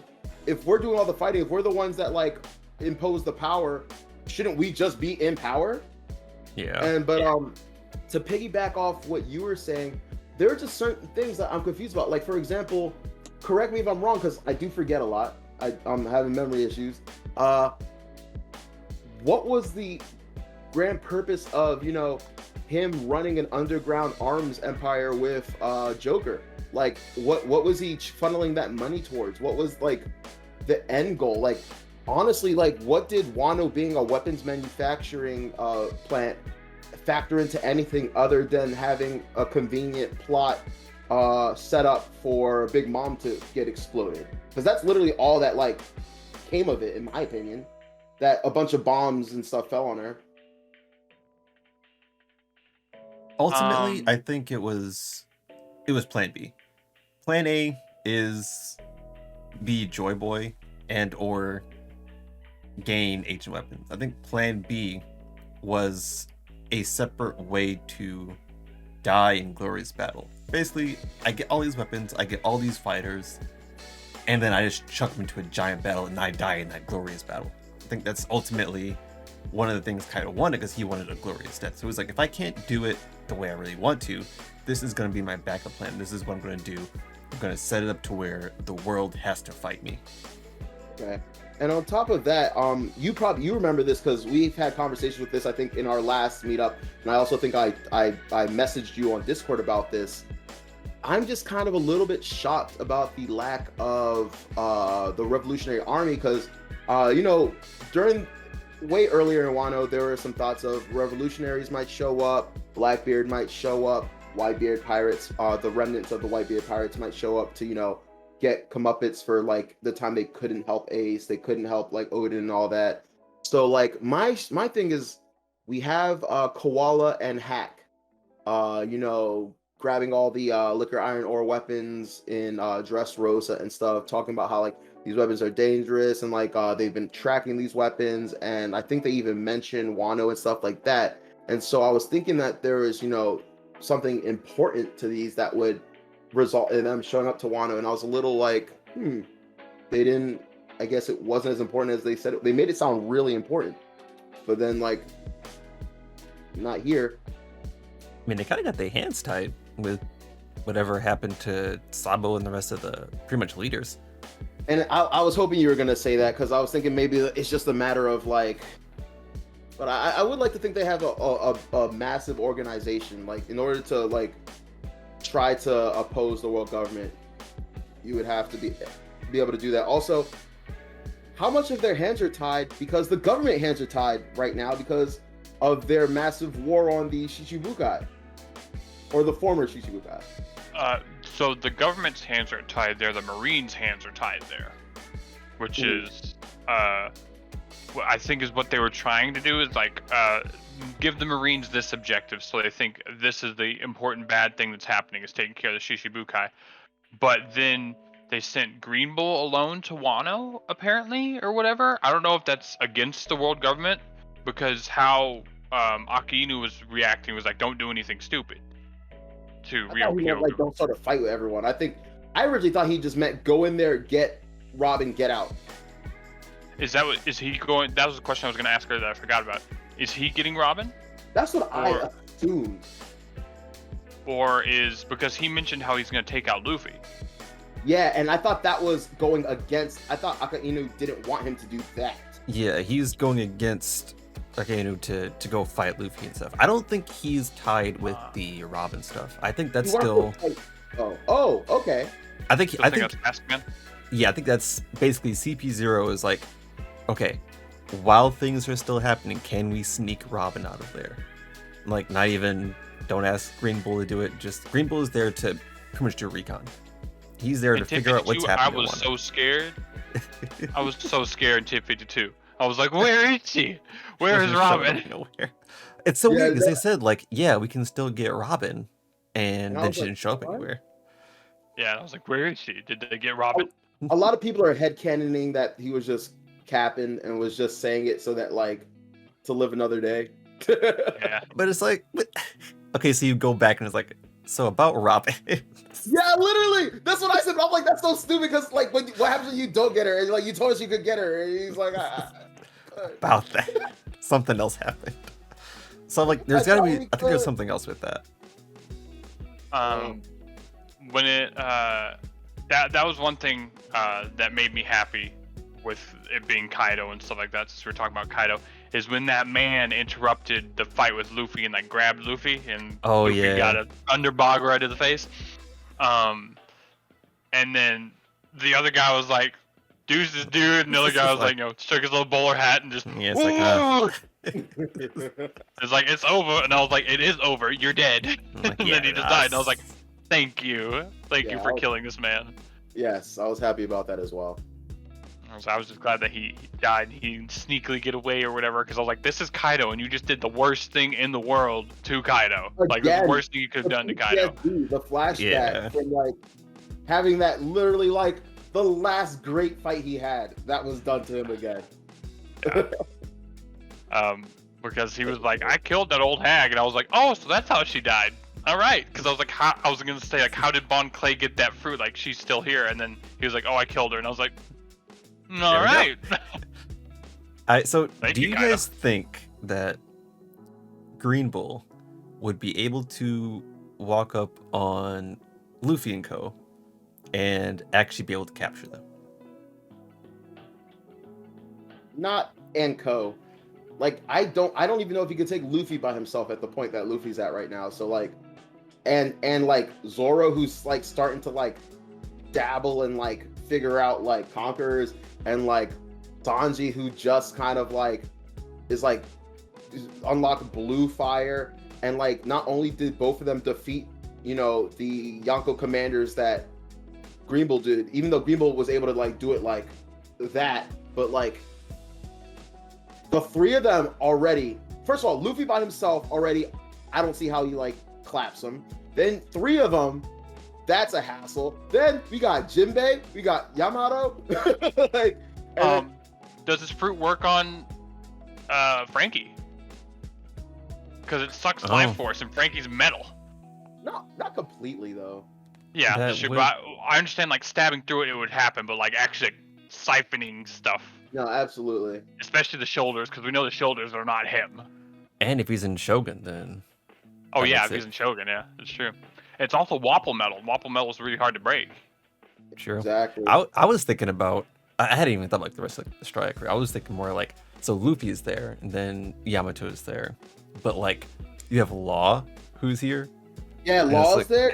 I think Law and Kid are at the ports. Actually, no, wait, no, Kid's not, because Kid went to go pick Kid's up fight with- with Luffy. Yeah, I don't know where Law is right now. I kind of want to assume that he stayed there, but like he likes to act too cool for school, so maybe he's secretly like tagged along to like watch the fight. To see he's what about to happens. show up where Robin is.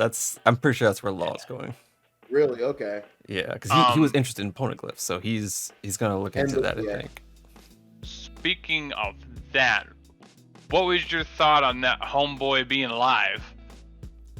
That Which homeboy homeboy? we're talking about, Odin's dad. Yeah, Odin's dad. Oh, Sukiyaki. Yeah, I Sukiyaki. was laughing the moment he said, "I'm not. I don't think I'm gonna tell Momo I'm alive." I was gonna punch the like this dude has like all he has right now is Hiyori, and like he's been deprived of so much. No, let him know you're alive. I know like you're ashamed or whatever, but like no, screw that. Like he would love to have some semblance of like his like, you know, family alive, beside other than Hiyori, of course. Also, you know, the secrets of the poneglyph and, you know, all the Kazuki clan secrets died with Odin, but like that's not the case anymore. You're here. You he's can here. read. You are a second person that can read Yes. poneglyphs. Yes, that makes him public enemy number one for the world government. So like, yeah, that's really, I don't know how he can exist anymore now that reveal. Because if we know, that's just Oda's way of telling us that like eventually other people are gonna know, right? And I think I understand. Oh, sorry. Go I ahead. was gonna say, I think that's a convenient way to keep. So if he doesn't share with Momo, one, that kind of limits the poneglyphs readers to Robin and Sukiyaki, and then the idea of Robin being kidnapped is very big right now with everything that's going on. If they take this other dude who's not part of the Triad crew, it's a way for him to not really interact with Momo and then fulfill the, okay, so we didn't get Robin, but we got this old guy who can do the same thing. But I'm This kind old of guy. because I wanted to learn more about like, I thought we would learn more about like how the poneglyphs are made and how they're not just reading them, but like how they're made and how they're inscribed. If that, I just thought this just now. If that old guy, Sukiyaki, some old guy, gets stolen, does will that give way for Momo to join the crew though? Because he wants to stay in his grandpa. That background. Sorry, the poster didn't like that comment. My bad. It did it. It was like Momo joined the crew. Hell no. Hell no. Good. It wouldn't be a huge, like a good reason, but it would be a reason. No, I hear you. Because right now, there's not really a reason. It's just like, you need to take care of Wano. You are here in Wano now. Everyone sees you as a shogun. Well, the thing is, Momo doesn't know who that is. That's true. He That's has true. no idea. So it's like, Yeah. If he gets stolen, it's like, okay, it's more of like a citizen was. If that's even if they realize he was stolen, the only person who's going to notice is going to be Otoko. No one knows who he is, and he rarely goes into town, and he always went in with his Tengu mask. So like, So And as far as everyone else is concerned, he's already dead. Yeah, he's already dead, but Robin knows now. but Robin don't be saying nothing. Robin knows everything. Shane said nothing. So Robin knows time If he skip. gets kidnapped, do you really think she's not saying anything? Yeah, because she was like, I knew it was here, and we were like, how many chapters has it been since Alabasta? And you knew it was here? Robin You knew that Pluton knows was here? a few different secrets that she's yet to share yet. Just like all her time with the revolutionaries and like everything she learned there, like all that info. Yeah. Still haven't heard anything about it. With Sukiyake and him being like knowledgeable on how important he is to the world. I mean, he has been stuck on Wano this whole time. You know what I mean? Yeah. The isolationism is playing a pivotal point in the plot. Yeah. Because he doesn't know anything that's going on. He's just like, yeah, I can read the poneglyphs. I'm not going to mention that at all. I'm going to talk about my freaking little dolls that I make. Bro, I'm dying. The fact that like he's like one of the greatest, probably greatest living swordsmiths on the entire like planet. And he's like, yeah, that's my side hustle. What I'm really passionate about are these. I was going to mention that because I'm a sword geek. I love the swords and all and how that works. Oh yeah, and you're like talking about Nato stuff from yeah. What do you want to talk about? Well, no, I was gonna mention like, so he was talking that he's Tinguyama Hitetsu or whatever, right? So and he made the Sandai Kitetsu, the third one that Zoro has, and then he had the Nidai Kitetsu, which was apparently made by his dad or something like that. Mm-hmm. Does that mean the Kitetsus are related to the Kozuki, or was that just something he made up for being Tinguyama? I'm so lost on that, honestly. I was thinking that too. Was Nidai made by his dad? Because I thought the going theory was that it's just a school of like swordsmanship, and you take on the title of Hitetsu or Kitetsu or whatever when you like pass. I don't know. I thought he made Nidai and Sandai, and then Let's do a quick wiki check. The original was the ancestor. Was made by Kitetsu himself. Yeah. I know he made Shodai. I have no idea if he made Nidai. I know he made Shodai though. And was he also the one who? No. The old guy who was at Zoro's village made. Inma the old guy at the village made Inma, and then he made Wado Jumonji. Yeah. And then did he make the other one of Odin's swords? Amano Habakuri. Who made Amano Habakuri? It's a good question. Mind blown.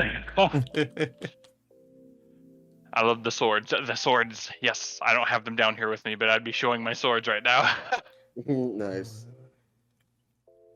I got Wado, Kitetsu, and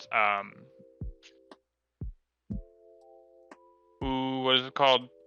It's called like Ghost Whale or whatever, but it's Lost Sword. Yeah, I love Lost Sword. Oh, Sukiyaki made Amano Habakuri. So technically he made 3 swords? If he did Amano Habakuri, then he did the Kitetsus. And because he made Amano No, he only made one of the Kitetsus. He only made one of the He did Kitetsus? the third one. Yeah, he made the third one, the one Zoro has. Okay.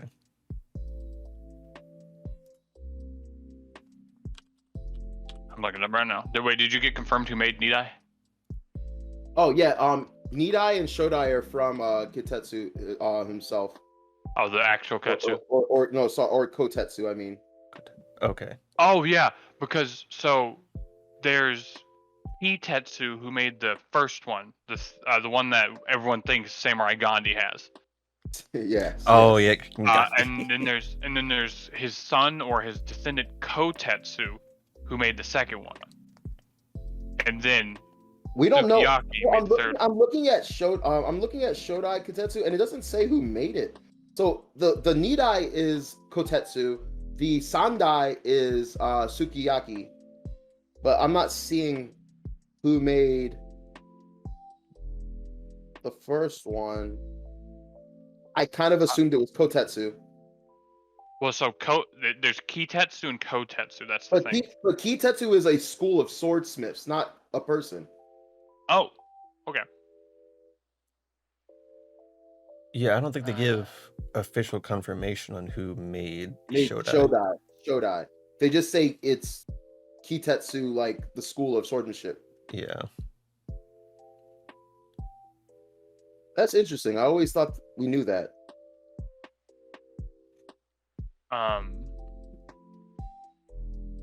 Yeah. So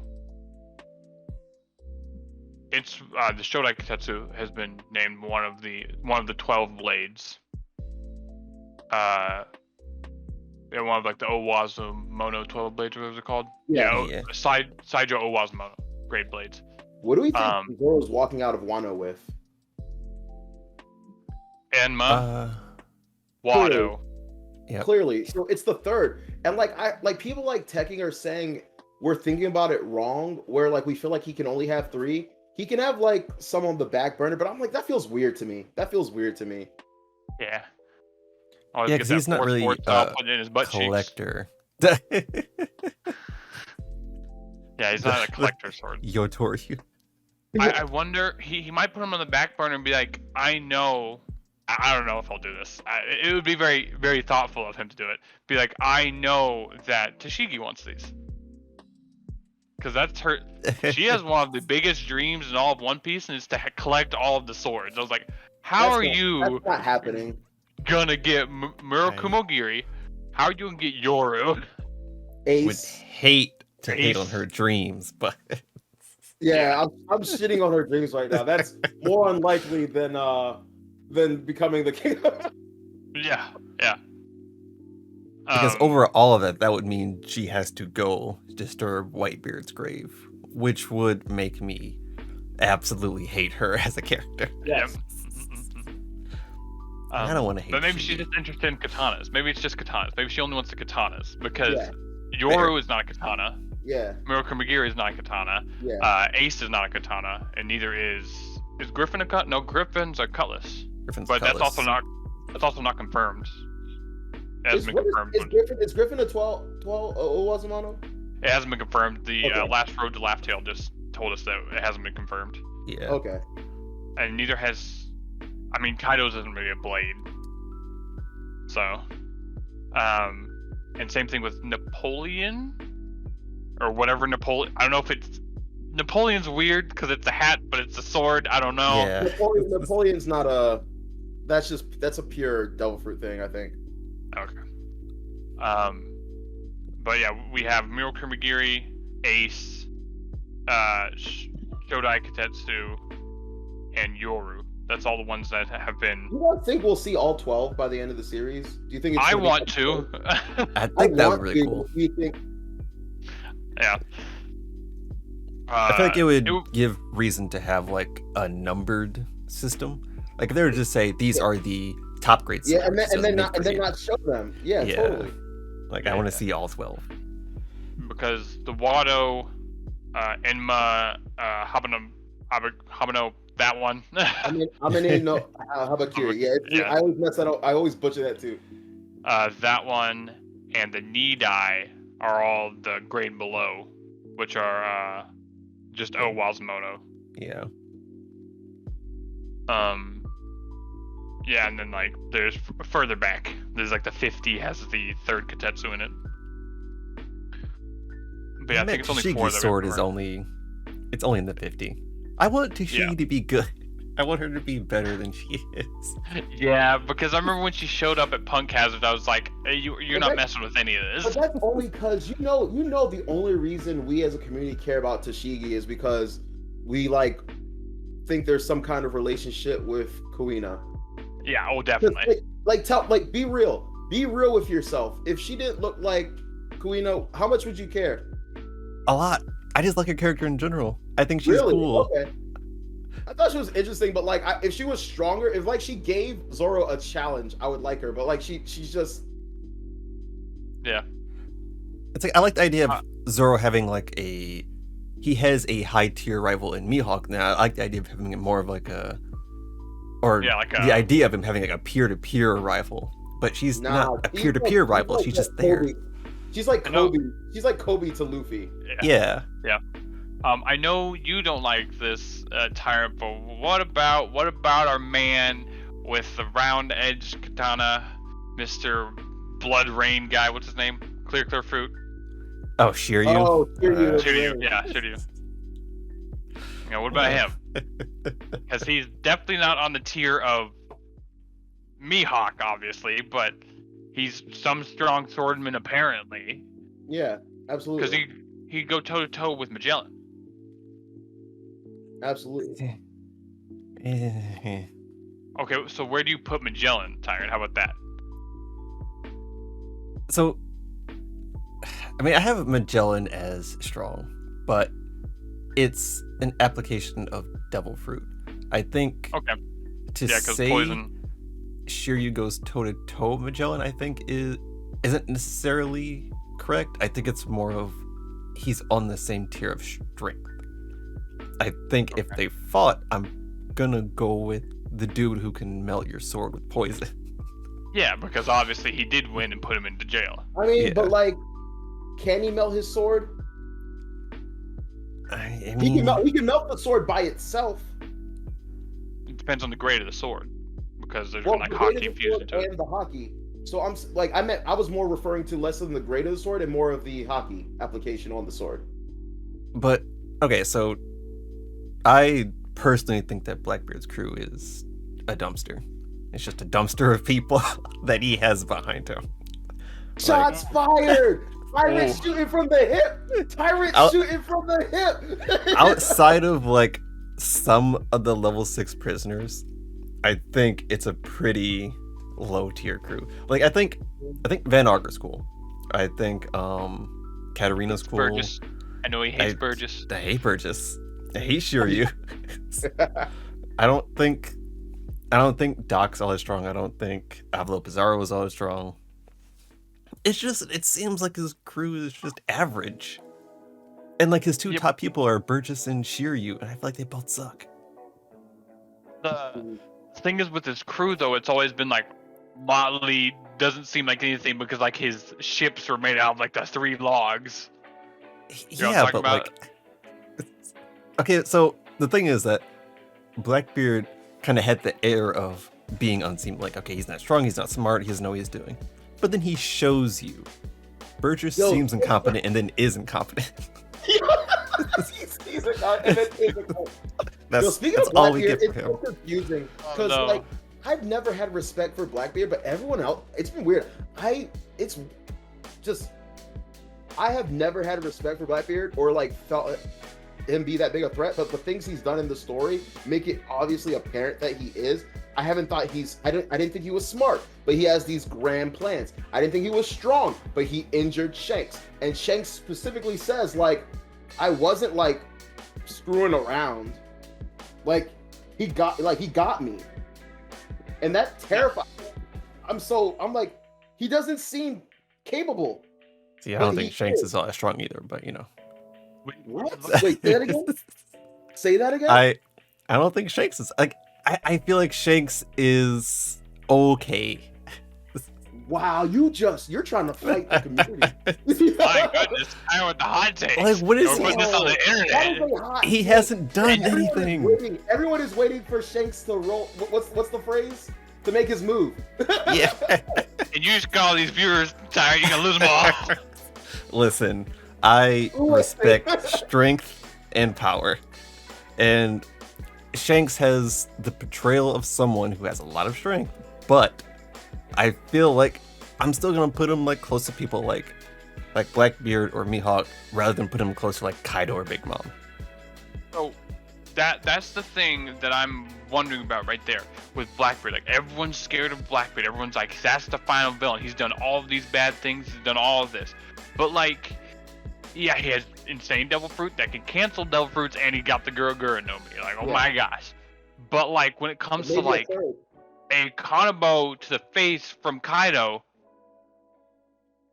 like, cause like if Kaido hit Big Mom with his combo, like I can see Big Mom being like, ugh, and like looking back at him, attacking him. And same thing with Whitebeard.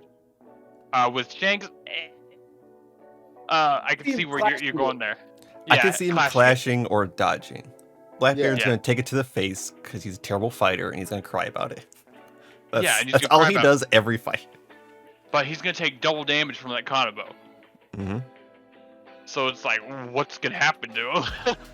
He's just gonna roll in the. He takes so much damage and then he rolls in the ground and he's like, no, and then he gets back up. He's like the durability god Usopp. Yeah, like he's gonna tank it, but like, I think that's a good point of like he's not. I would say he's probably gonna take a lot of damage from that, and as far as a counter, I don't really see him having a strong counter. Like I think, like what is he gonna do? Rumble Kaido a little bit. Yeah, like that'll probably hurt, but like it's Kaido. Yeah, it's Kaido. Yeah, like when it comes to like when I look at Shanks, I'm like, that dude has hockey. When I look at Blackbeard, I was like, the hockey? I don't know. Yeah, like what is? I've been told, like I've always felt like, so that's what confuses me. That's what confuses me, because we're led to believe that like what makes Blackbeard so strong is the devil fruit, the Yami no Mi, and now he has like the Gurugoromi, one of the most destructive, like the one that can destroy the like whole world, blah blah blah. And honestly, I still believe the theory that he's going to get a third. And so like we're kind of told that like it's because of devil fruits. And on top of that, you know, Kaido did have a thing about like, well, in this world, like devil fruits aren't the end all be all. You know, hockey still exists. But then we have Shanks, who even before. Wait, correct me if I'm wrong. It was before he got the Yami. Blackbeard injured him. Yeah, it was a while before Yami. Because Shanks has that injury before the series starts. So how? All right, never mind. It's not about. You could easily argue, well, he's not as strong. He got injured by the Seek, but the power scaling goes nutty. Wait, does Shanks have the? Yeah, Shanks has the scars when he saves Luffy, right? Yep. Yeah. Okay. And then when they're showing Roger's execution, they have his face covered, so you can't tell if he has the scar or not. Oh. Interesting. Very interesting. But a lot of people think that when they did that 3-day fight, that's when Shanks got the scar. Okay, that makes sense. I forgot. I wanted to throw this in real quick. Did you guys hear the whole theory about like Buggy possibly being like Rox's son or some BS? No, I did not hear that. So at the time of God Valley, both Shanks and Buggy would have been 1 year old, and there's a common trope in One Piece of enemy pirates like adopting their like rivals' kids or whatever, or their enemies' kids. Oh, it's interesting. I haven't heard anything about that. I just wanted to throw that out there. My friend Dan told me about it the other day, so shout out to you, Dan. Thank you. Right? That's one of my favorite things about talking about one. You can literally talk about One Piece every day and still like hear something that like you're like, wow, like you got like I did that earlier where you guys told me about like the other stuff. So that's the cool thing about One Piece. Yeah, it's probable. It's probable. What? Yeah, because Oda could do literally anything that he wanted. Yeah. Yeah. And no one would be like, oh, okay, yeah, it's Oda. Like, you know, it's in the realm of possibility. When we were talking about people having hockey and stuff like that, before Luffy started fighting Kaido, like officially, before Luffy started fighting Kaido, and he was like training with Ryuo and stuff like that, right? Yeah. People had the theory of, okay, Big Mom, when he was there in this part of the Yonko saga or whatever, he had to train that observation haki so he could be this insane observation haki user.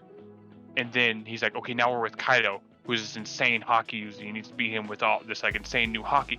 But then he got his awakening, and then that theory went out the window. I was really upset. I'm not gonna say I was really upset, but like there was a pace to this, and like Katakuri got observation haki. I thought with Kaido we were gonna get advanced armament haki, and then I thought with Elbaf, with the lore and Shanks being like the king of conquerors, that was where Luffy was going to master conquerors. And then I thought for the final battle, that's when we get like awakening. And then like Oda was just like, no, everything. This one, it's like it seems super premature, but at the same time, like this is a story about the future Pirate King. So like it does make sense that there should be a period of time where he is like Pirate King like level. Like it's not going to be at the very end he becomes Hokage. He's like Hokage level now. You know what I mean? So that's interesting, but I think a lot of people made a big mistake and kind of put their own expectations of what they thought Wano was going to be, and people like me thought it was going to be Zoro's version of Whole Cake, as well as Luffy like mastering armament and potentially like getting a new addition to Gear 4, like Snake Man, but like some other Ryu version of some Ryu hype version. Yeah, I remember people really had the idea of like Year of Zoro as opposed to Year of Sanji, but like the Year of Sanji was bad to Sanji. My man got put through a ringer of like terrible things happening to him. I was like, why do you want that again? Story about his past and like and the Germa, and so I was like, we're gonna learn like about this like rich samurai history with Zoro, and like nope. Best we got was like random old guy. And I think it makes sense because I think Zoro was never really like, he obviously had roots of Wano, but he was never tied to it. Like it's not like he grew up with that like kind of scenery around him. Whereas like Sanji's whole thing was that it was his family. It's where he grew up. It's what he went through. Yeah. And with Zoro, he kind of didn't really go through any of the stuff. Well, I told you, do you remember, I think I told you this in our last video, but do you remember when I told you this is like my own personal theory. It's not fleshed out at all, but it was just simply that he was from Wano, and then I forget the timetables, but either during the like Kozuki massacre or like something else bad that happened during Wano, maybe when like people were taking over. I think it was like during some bad time during Wano, they like shipped Zoro out to like save him, probably like Superman-esque, like save someone else, and someone did something to him like mentally where it messed up his sense of direction so that he could never return to Wano again. Oh, I don't remember that. That's interesting. Oh, yeah. So that's a big thing I've been like on. It's not fleshed out though, so like I need to work out like timetables and blah blah blah yada yada, but like I think like because I've noticed Oda's been doing this thing where like gags are no longer gags anymore. Yeah, they kind of have a purpose. So I'm thinking like it would make a lot of sense if his whole like sense of direction gag was a self-protection mechanism to stop him from ever returning home. Interesting. I never thought of that. I like that. And Wano's not over yet. There's still time to Wano, which is a good. I think this is probably a good time to start wrapping things up because I think we got some time for the end here, and we're kind of already stepping into it. But I want to talk about what you guys think I got like 30 minutes left, guys. Yeah, for the rest of Wano. So I feel like that'd be a good closer, is to talk about what we think is going to happen, kind of just at the end here.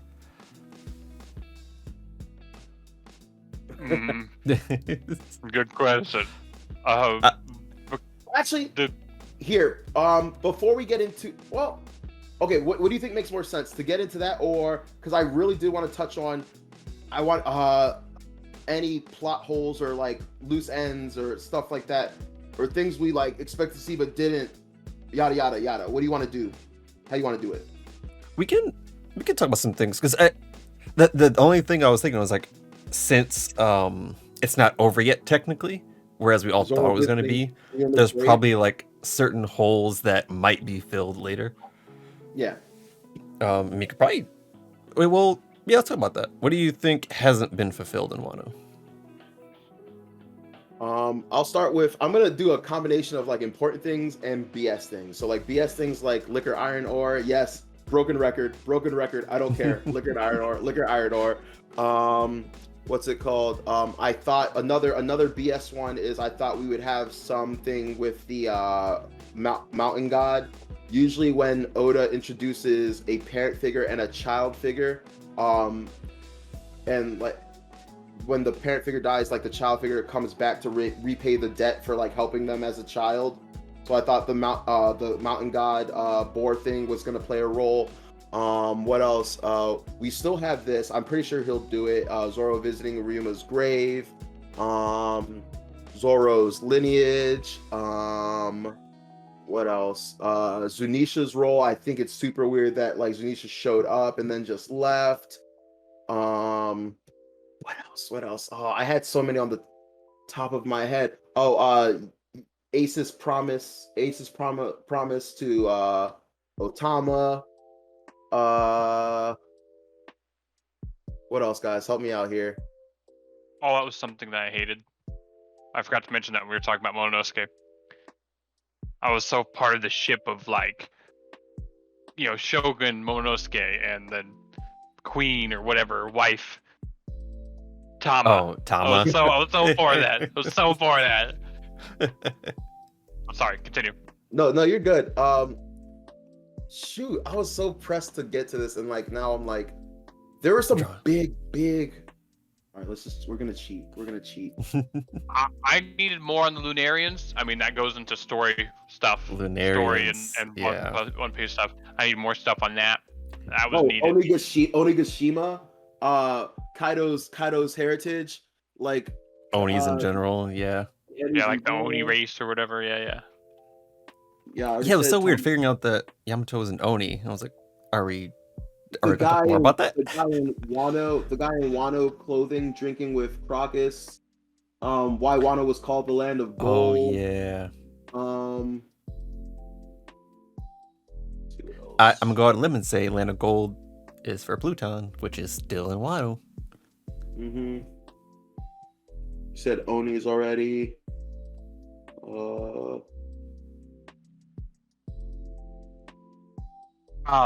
Toki will still show up or no? No, I think Toki's I dead. don't think she's gonna show up. Also, I feel like we're not gonna do a single thing with the Grim Reaper thing. Yeah, was it just Brooke? I feel like we are going to learn about that, but I think it's taking a backpedal. Like, I don't think it's going to be the forefront for a little bit. Okay. I feel like it's something we would learn the next time he uses Inma. Seriously. The land of gold thing. Continent pullers. They were known as continent pullers, and then Jaya.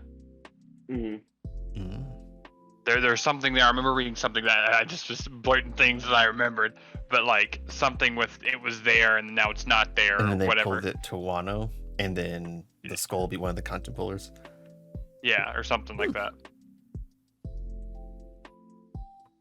Yeah. Something with the, I don't know. I'll leave it at that. But yeah, there's just so much. There's just so much like sprinkled that like it just feels like big and small. I need like things saved. Also, I wanted a big emotional reunion with Kinemon and his wife, and we got like a small little like small panel. Part of a panel. I'm just like, Jesus. I feel bad because she's like what, like 46 now, and he's like 26. Yeah. Oh yeah, that's rough. That's rough. I That's think a a rough lot of one. people thought she was dead because of the anime. The anime says she Yeah. got killed off. And so a lot of people weren't like expecting a big reunion because like, oh, is she not alive anymore? And then she was just there chilling. I mean, I think the bigger problem is that Kinemon was alive and not her, but Yeah. it is what it is. Kind of sad, Luffy. Like, I know he couldn't do both. I knew the entire time he couldn't do both. But like, I just don't like how he like declared Fishman Island his, and that he would defeat Big Mom, and then like didn't do it. Like, Yeah. I mean, I think that's what Elbaf's for. That's but like, 'cause even- is it gonna be as good a fight? Like, I think we see comparatively. so much from her. I don't think we've seen every single thing from her though. Because honestly, when she was getting taken down by like Law and Kid, she was like, "Don't think this is enough to defeat me." But also, a lot of that fight was her saying things that like weren't true. Because like a bunch of like like a big theme of like her and Kaido were they posture a lot. They say I'm not tired, but they are. They're not like this doesn't affect me, but it did. You know what I mean? For Big Mom, yes. I think Kaido was legit like, I need you to do more. I desperately I need you. need more. Yeah. Whereas Big Mom, I didn't know this. Usopp said he would take down 2 Topirapo. I don't even remember that. I also don't remember that. It also didn't happen. So hold on. That might have happened because he was there in both instances. He didn't do anything, but he was there. And when the wanted posters come out, no one can see Nami's wanted poster going very, very high, but people can see Usopp's going high for some kind of gag. His gag could be that he took out page 1 and ulti. Yes. You know, and he yeah. lied about Kakusaki. Yeah.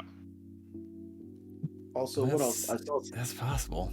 Also, everyone completely forgot about a major thing that they were excited about, which was Caribou selling the Poseidon information. Oh. And also, now that he's here, I wonder if he may have eavesdropped and heard about Pluton.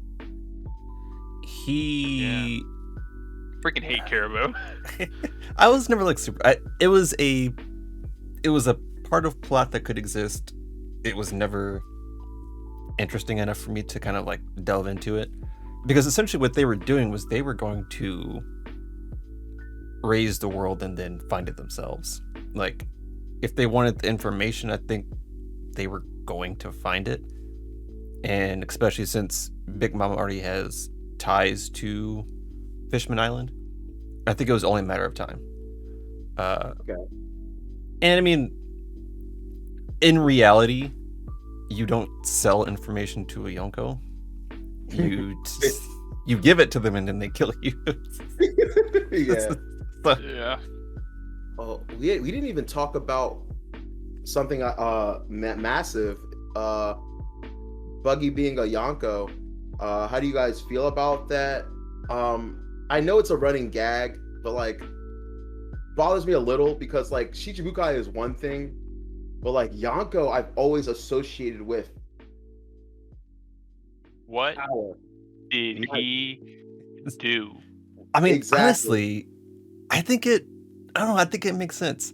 Because one of the things that, or I guess not one of the things, in general, to be a Yonko, you have to have territory, you have to have influence, and you have to have power backing you up. And he has all those things. Like, he has a giant army, he has territories, and he has like the clout of being on Gold Roger's ship. He has the clout of like talking back to Shanks, being at the Summit War. Like, he has all the necessary things to be a Yonko. Some people think He's that just- the pirate in question that Shanks was talking about could be Buggy now. Yeah. He has all the things because it was like Law can't be, Kid can't be, because they don't have those things. The only person who doesn't have those things, and it is one, is technically Shanks. because he doesn't have like a big sprawling crew. But they've always said that, oh, he's a Yonko, but he doesn't have a big crew. Like that's always been his thing. His thing is like his crew individually, they are overall stronger than like kind of like the more spread crews. Yeah.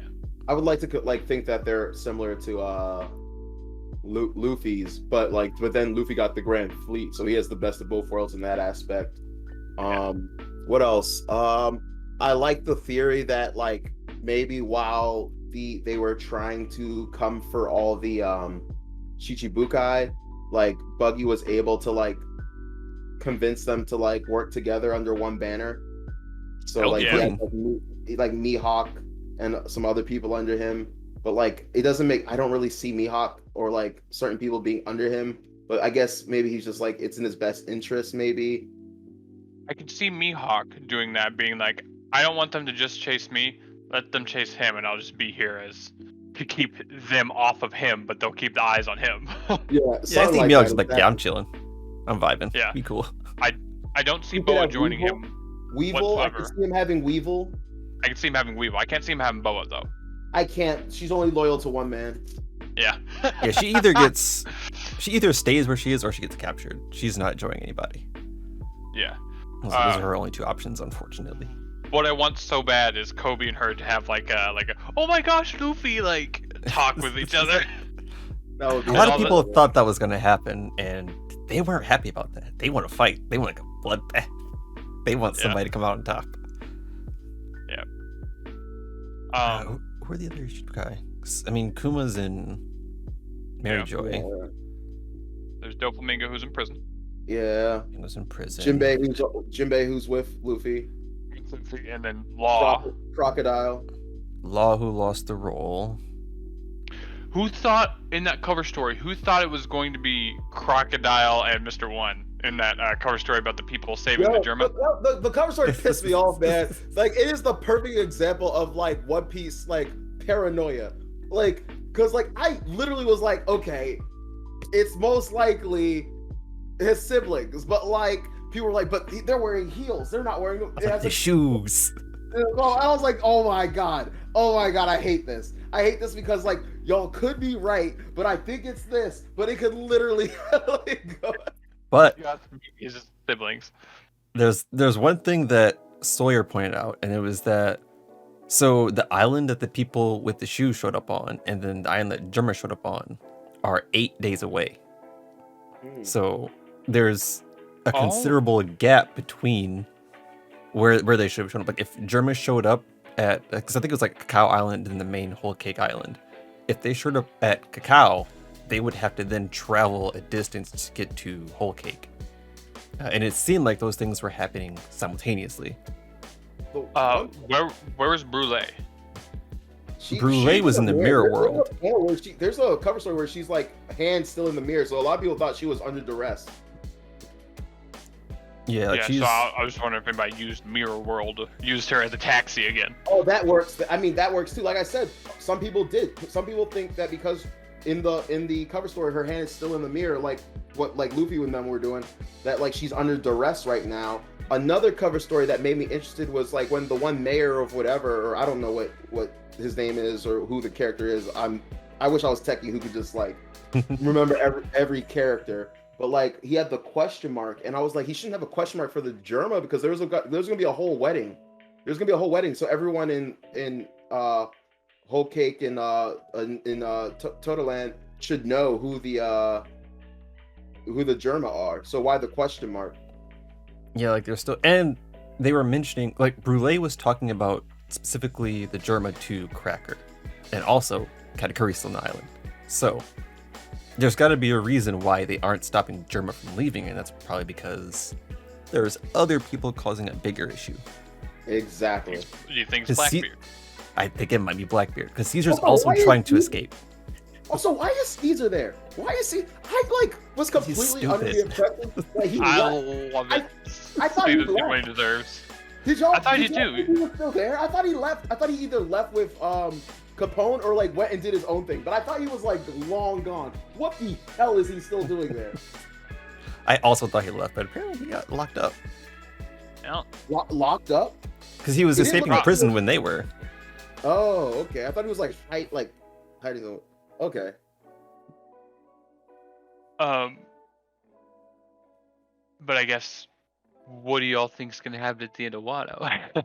Or sorry, next for Wano. I mean, I still think we're going to get the discovery of Pluton, and then that's Okay. what's going to get us off Wano.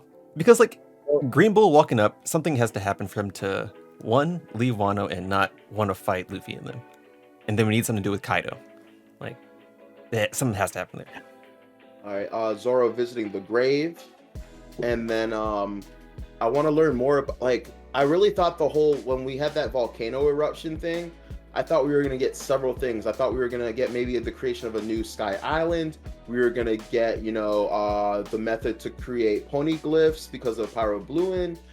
We were gonna get maybe the creation of a new landscape. Like Tekking said something really crazy where he was like, you see like the pit that like you see this one pit that I think Kaido and Big Mom are in. You see how it's like sliding down. Maybe it's gonna like constantly a new landmass is created in that exact same shape. So let me see if I can find it and pull it up. Yeah, it's kind of like the diagram where you have like the whole Big Mom made and the whole Kaido made, and then like how that landmass is kind of breaking off. Yeah, you know which Yep. panel I'm talking about, right? Yeah, exactly. And I didn't notice that at first, but I was like, oh yeah, it looks exactly like it just turns into this new landmass. Because that's Also, my it's idea kinda of like sad where about Pluton was. Onigashima. I really want to know about like we still don't know like what that skull is and what that sword is, right? Yeah, the giant sword. Remember what- People have been Remember when waiting for everyone that thought giant sword. that Kid was gonna drop it on Kaido or Big Mom or someone? Yeah, and then Kid didn't do anything. He did something. He did Yeah. something. He created a was there. railgun. He was there. He gave Big was Mom a big there. push. The thing is, like, he was like railgun, but Law was like, my sword is the size of that sword now, He's just like, kind of thing. You thought Law was gonna do, or you thought Kid was gonna do it? No, me. It's always been me. It's always been me the whole time. Yeah, I'm not really seeing this whole Kid and Luffy being rivals thing. You know, because like if they had to fight, Luffy's gonna, Luffy Mop has no rivals except for like Yonko and top tier admirals at this point. Yeah. very true. That's just how it goes. You guys think Im is going to be physically strong, or it's just I'm guessing Hackstone fruit. Yeah, Like Hackstone super fruit. Hackstone fruit. That's my guess. I doubt it's gonna be a lot of physical fighting. It's gonna be more. Oh, big thing from 1053 we didn't talk about. The panel with the picture of, let me go to it right now so I have a fresh reference. Sabo? Shabo? The Sabo panel. Yeah. It looks like they're celebrating, not mourning. What Or I think it is an island that is like owned by the world government or whatever, or like under the world government, or not world government, Revolutionary Army's control or whatever, and I don't know actually. I would say they're freaked out on what's happening, right? Yeah. I was gonna say that same thing because they have a flag there. I'm looking right now, and there's two people like freaking out about the news, but then there's one guy who's just like, oh, the back. Yeah. Yeah. But like the flag above the guy who's reading like the newspaper, I'm pretty sure that's the revolutionary symbol, isn't it? Maybe. Flag, One Piece. I gotta zoom in on that one. It doesn't look like the revolutionary flag at all. Let me see. What does the revolutionary flag look like? It's a dragon, an R on the left, and an A on the. It's a dragon in the middle, and then an R on the left, and an A on the right. Oh no, you're right. What does that look like to me then? That looks familiar in some aspect.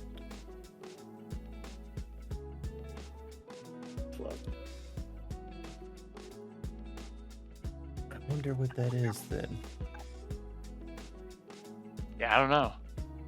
I have no idea. Maybe it's just like the nation's flag or whatever. That's what I was thinking, but then what nation is it? Some nation that's under the Revolutionary Army's thing. But also, why would they have a giant picture of Sabo if they were celebrating like him being captured? That seems really weird. Well, right here, they're not celebrating him being captured, but he was just there as in like, you know, they got big pictures of politicians or whatever, you know. Yeah. But Because like also- it's just a nation that likes the Revolutionary Army, but they're freaking out about Kaido and Big Mom being taken down, not about him being killed or whatever. Also, this. I mean, yeah, that wouldn't make sense. Yeah. Because that would have. Yeah, what happened to Sabo is about what, 2-3 weeks old. Yes. Yeah. So 2 or yeah, 3 at weeks this old. point, they would have already known what's happening. So that could be a memorial. They're really playing to that. Oda's really playing to the aspect of no one has any idea what's in the rest of the world when you're in freaking Wano. No one has any idea. Any idea? Like I love how it ends with the world outside. Like the Navy ain't in any mood to celebrate you brats. The world outside is one unholy mess right now. Yeah, like what is going on out there? What is going on out there? Because it's been two or 3 weeks since we learned about Sabo, which is crazy. Because like, what did Dragon do? What did Blackbeard do? What's happening? And what's about to happen now? Because now that so things were already popping the fuck off already pre the declaration of like what's happening at Wano. But now that like 2 of the Yonko are gone, who's about to mobilize now? Yeah, like, what's the SSG? What is that? What's Yes, happening with that? SSG, what's happening with that? There's so much things to keep track of. We also have the death and the attempted murder at Reverie that we still have no idea on. Somebody from Yeah. Alabasta got clapped. It's probably Cobra and Vivi is captured or whatever. Because there was a murder, there was an attempted murder, and then I forget what the last thing is. 3 things What? happened there. They said, because once again I might have just missed it. So they specifically said there was a murder or attempted murder, because I keep hearing something about like people thinking Sabo is pretending or taking the credit for killing Vivi, but probably saved her, or like the government is like trying to say that he killed her. But like, Yeah. where are we hearing that like Vivi got killed or someone got killed? So Morgan said that there was a casualty, or there was a fatality, there was an attempted murder, and then they abolished the Shichibukai. Those are the big 3 things he said came from the Reverie when he put Okay. up the news. So Okay. like, I think the idea is, or at least my idea is that they killed Cobra. They tried to kill Vivi, and then when it failed, they blamed it on Sabo. That's why lots of people are like, but so, or did they spin it like the fatality was Sabo after the attempted murder of Cobra? Because why is everyone like, oh no, Sabo? Yeah. Oh no, Sabo. Yeah. That's 'Cause, what. like, You see the Dawn like crying, looking at the newspaper. You see Makino, her bar's closed, and she's crying. You see someone else. I forget who that person was. It's interesting because they also show Alabasta, and everyone in Alabasta is like visibly upset. And it's not like, oh yay, they survived. It's like, hold on, someone's not coming back. Maybe it's like you were saying. Maybe it's like Cobra actually died, and like Alabasta people know that, but the world government outside of Alabasta has been like, no, Sabo's dead, and he tried killing Cobra, or something to Interesting. that aspect. Or the way you were saying, Cobra is dead. Sabo killed Cobra and tried killing Vivi. I love That was- One that's- Piece. Yeah, man, Gotta love One Piece. Like dude. the geopolitics. Oh my god, bro. Geography is everything. That's the dream, Tyrant. We gotta get big one day and get Tekking on here. We got to. We gotta do it, man. That would be All interesting. right. All right. So I got like 10 minutes, less than 10 minutes left. So let's wrap up. So we already said what we think is gonna happen after Wano. We talked about what's left to like be said and stuff like that. So I don't know. Let's do like, I don't know. What do you think? What do you think? Closing statements or I don't know. Yeah, you guys got any closing statements on like anything? Like we kind of talked about like Or we want to see what might happen. Something unrelated you want to talk about? Like it doesn't have to be Wano centered. Is there anything in the series that like, oh, by the way, do you guys remember this or any you guys have anything like that or? Nothing particular. I don't know if you guys like saw like the designs, the sketch designs that Oda did for some of the concepts. But I really like Kaido's alternate hybrid form, where like he has like the long dragon neck, but he's still like in human form. That looks clean. Yeah, it was pretty cool. The only thing outside of Wano that I have is Vera or whatever, that island that was mentioned in the data books. That's the only thing I got that was mentioned in this one. This one? Yeah, this one. Yeah. That's the only thing I got because it's like, the Road Poneglyph could be in Elbath. It could be in Hachinosu or Full Lead Island. Or it could be there because Oda can just do that just because he thinks he's funny. And it's just like, yeah, that could just happen because it's Oda. Absolutely. Yeah, Vera could definitely. The more and more it gets mentioned, the more and more I want to know about it. I want to know why they're always in civil unrest, and why the Adam Tree is quelled that civil unrest yet. Yeah. Well, did you hear? I just watched literally before we did this video, a video with Morge, and I forget what the topic of the video was, but he was saying, what if the moment of betrayal comes now, where Big Mom steals Kaido's life force in order to survive the magma? That could be a way for Kaido to die. Interesting. Kaido better club her in the head and go on by his business. Because that's not how he's trying to go. But yeah, that would. I mean, that would be poetic justice for like Kaido, who won a glorious death, to die unnoticed. But I don't love that idea.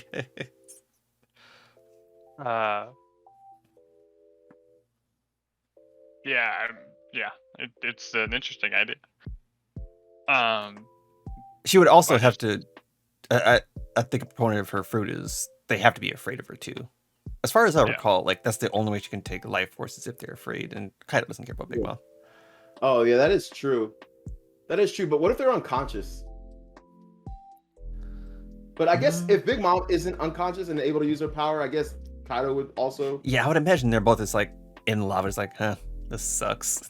And also, I'm confused why like lava would damage them when like one, Big Mom is an iron balloon, and two, one of Kaido's attacks was literally coating himself in magma. Yeah, so, I don't think lava really did anything to. I literally think they're just like in there, just like, oh, this is terrible. Like, why am I here right now? Also, like, the thing is, water or seawater to make them like stuck and lose power. It has to be liquid.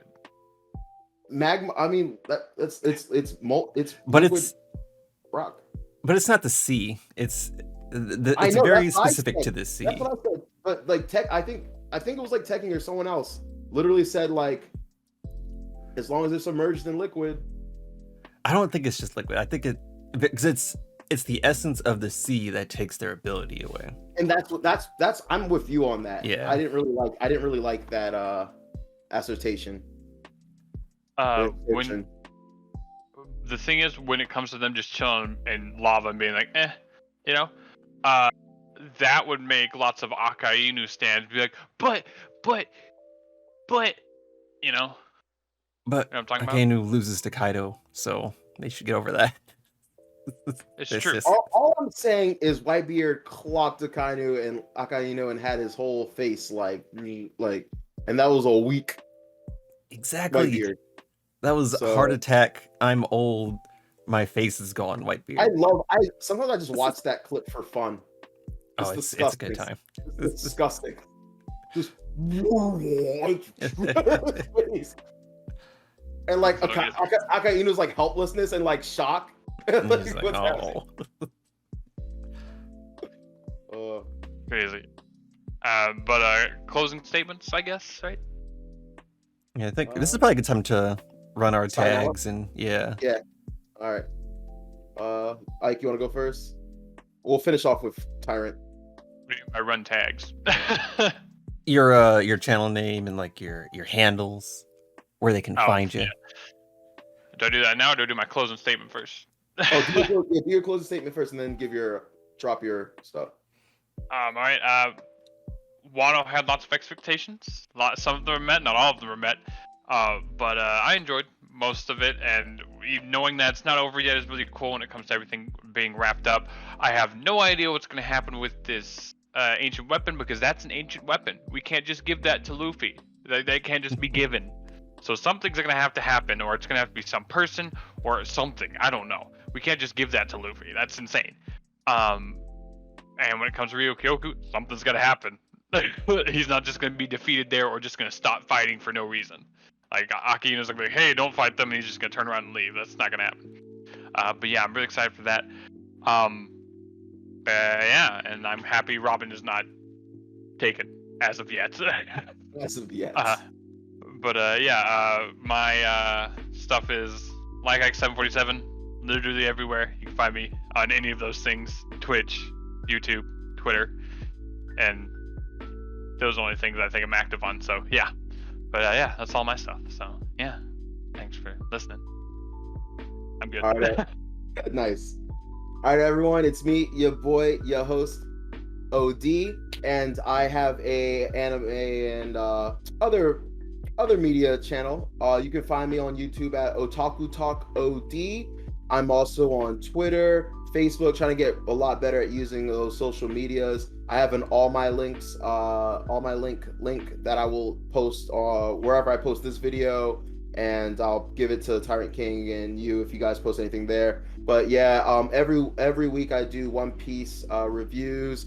I'm gonna be doing other manga reviews. I do My Hero as well. I've been slacking on that, but I'm gonna be doing other manga reviews, trying to get into anime as well. I'm one of those people that like has a lot of ideas, but like the execution sometimes doesn't come through. So we're gonna work on that. We're gonna work on that. But as far as One Piece, I just something I want to let everyone know right now, because I've never been like this, and I found like it makes me sick. I feel like I've been hypercritical of Wano recently, and I just think that's because I love this series, and it's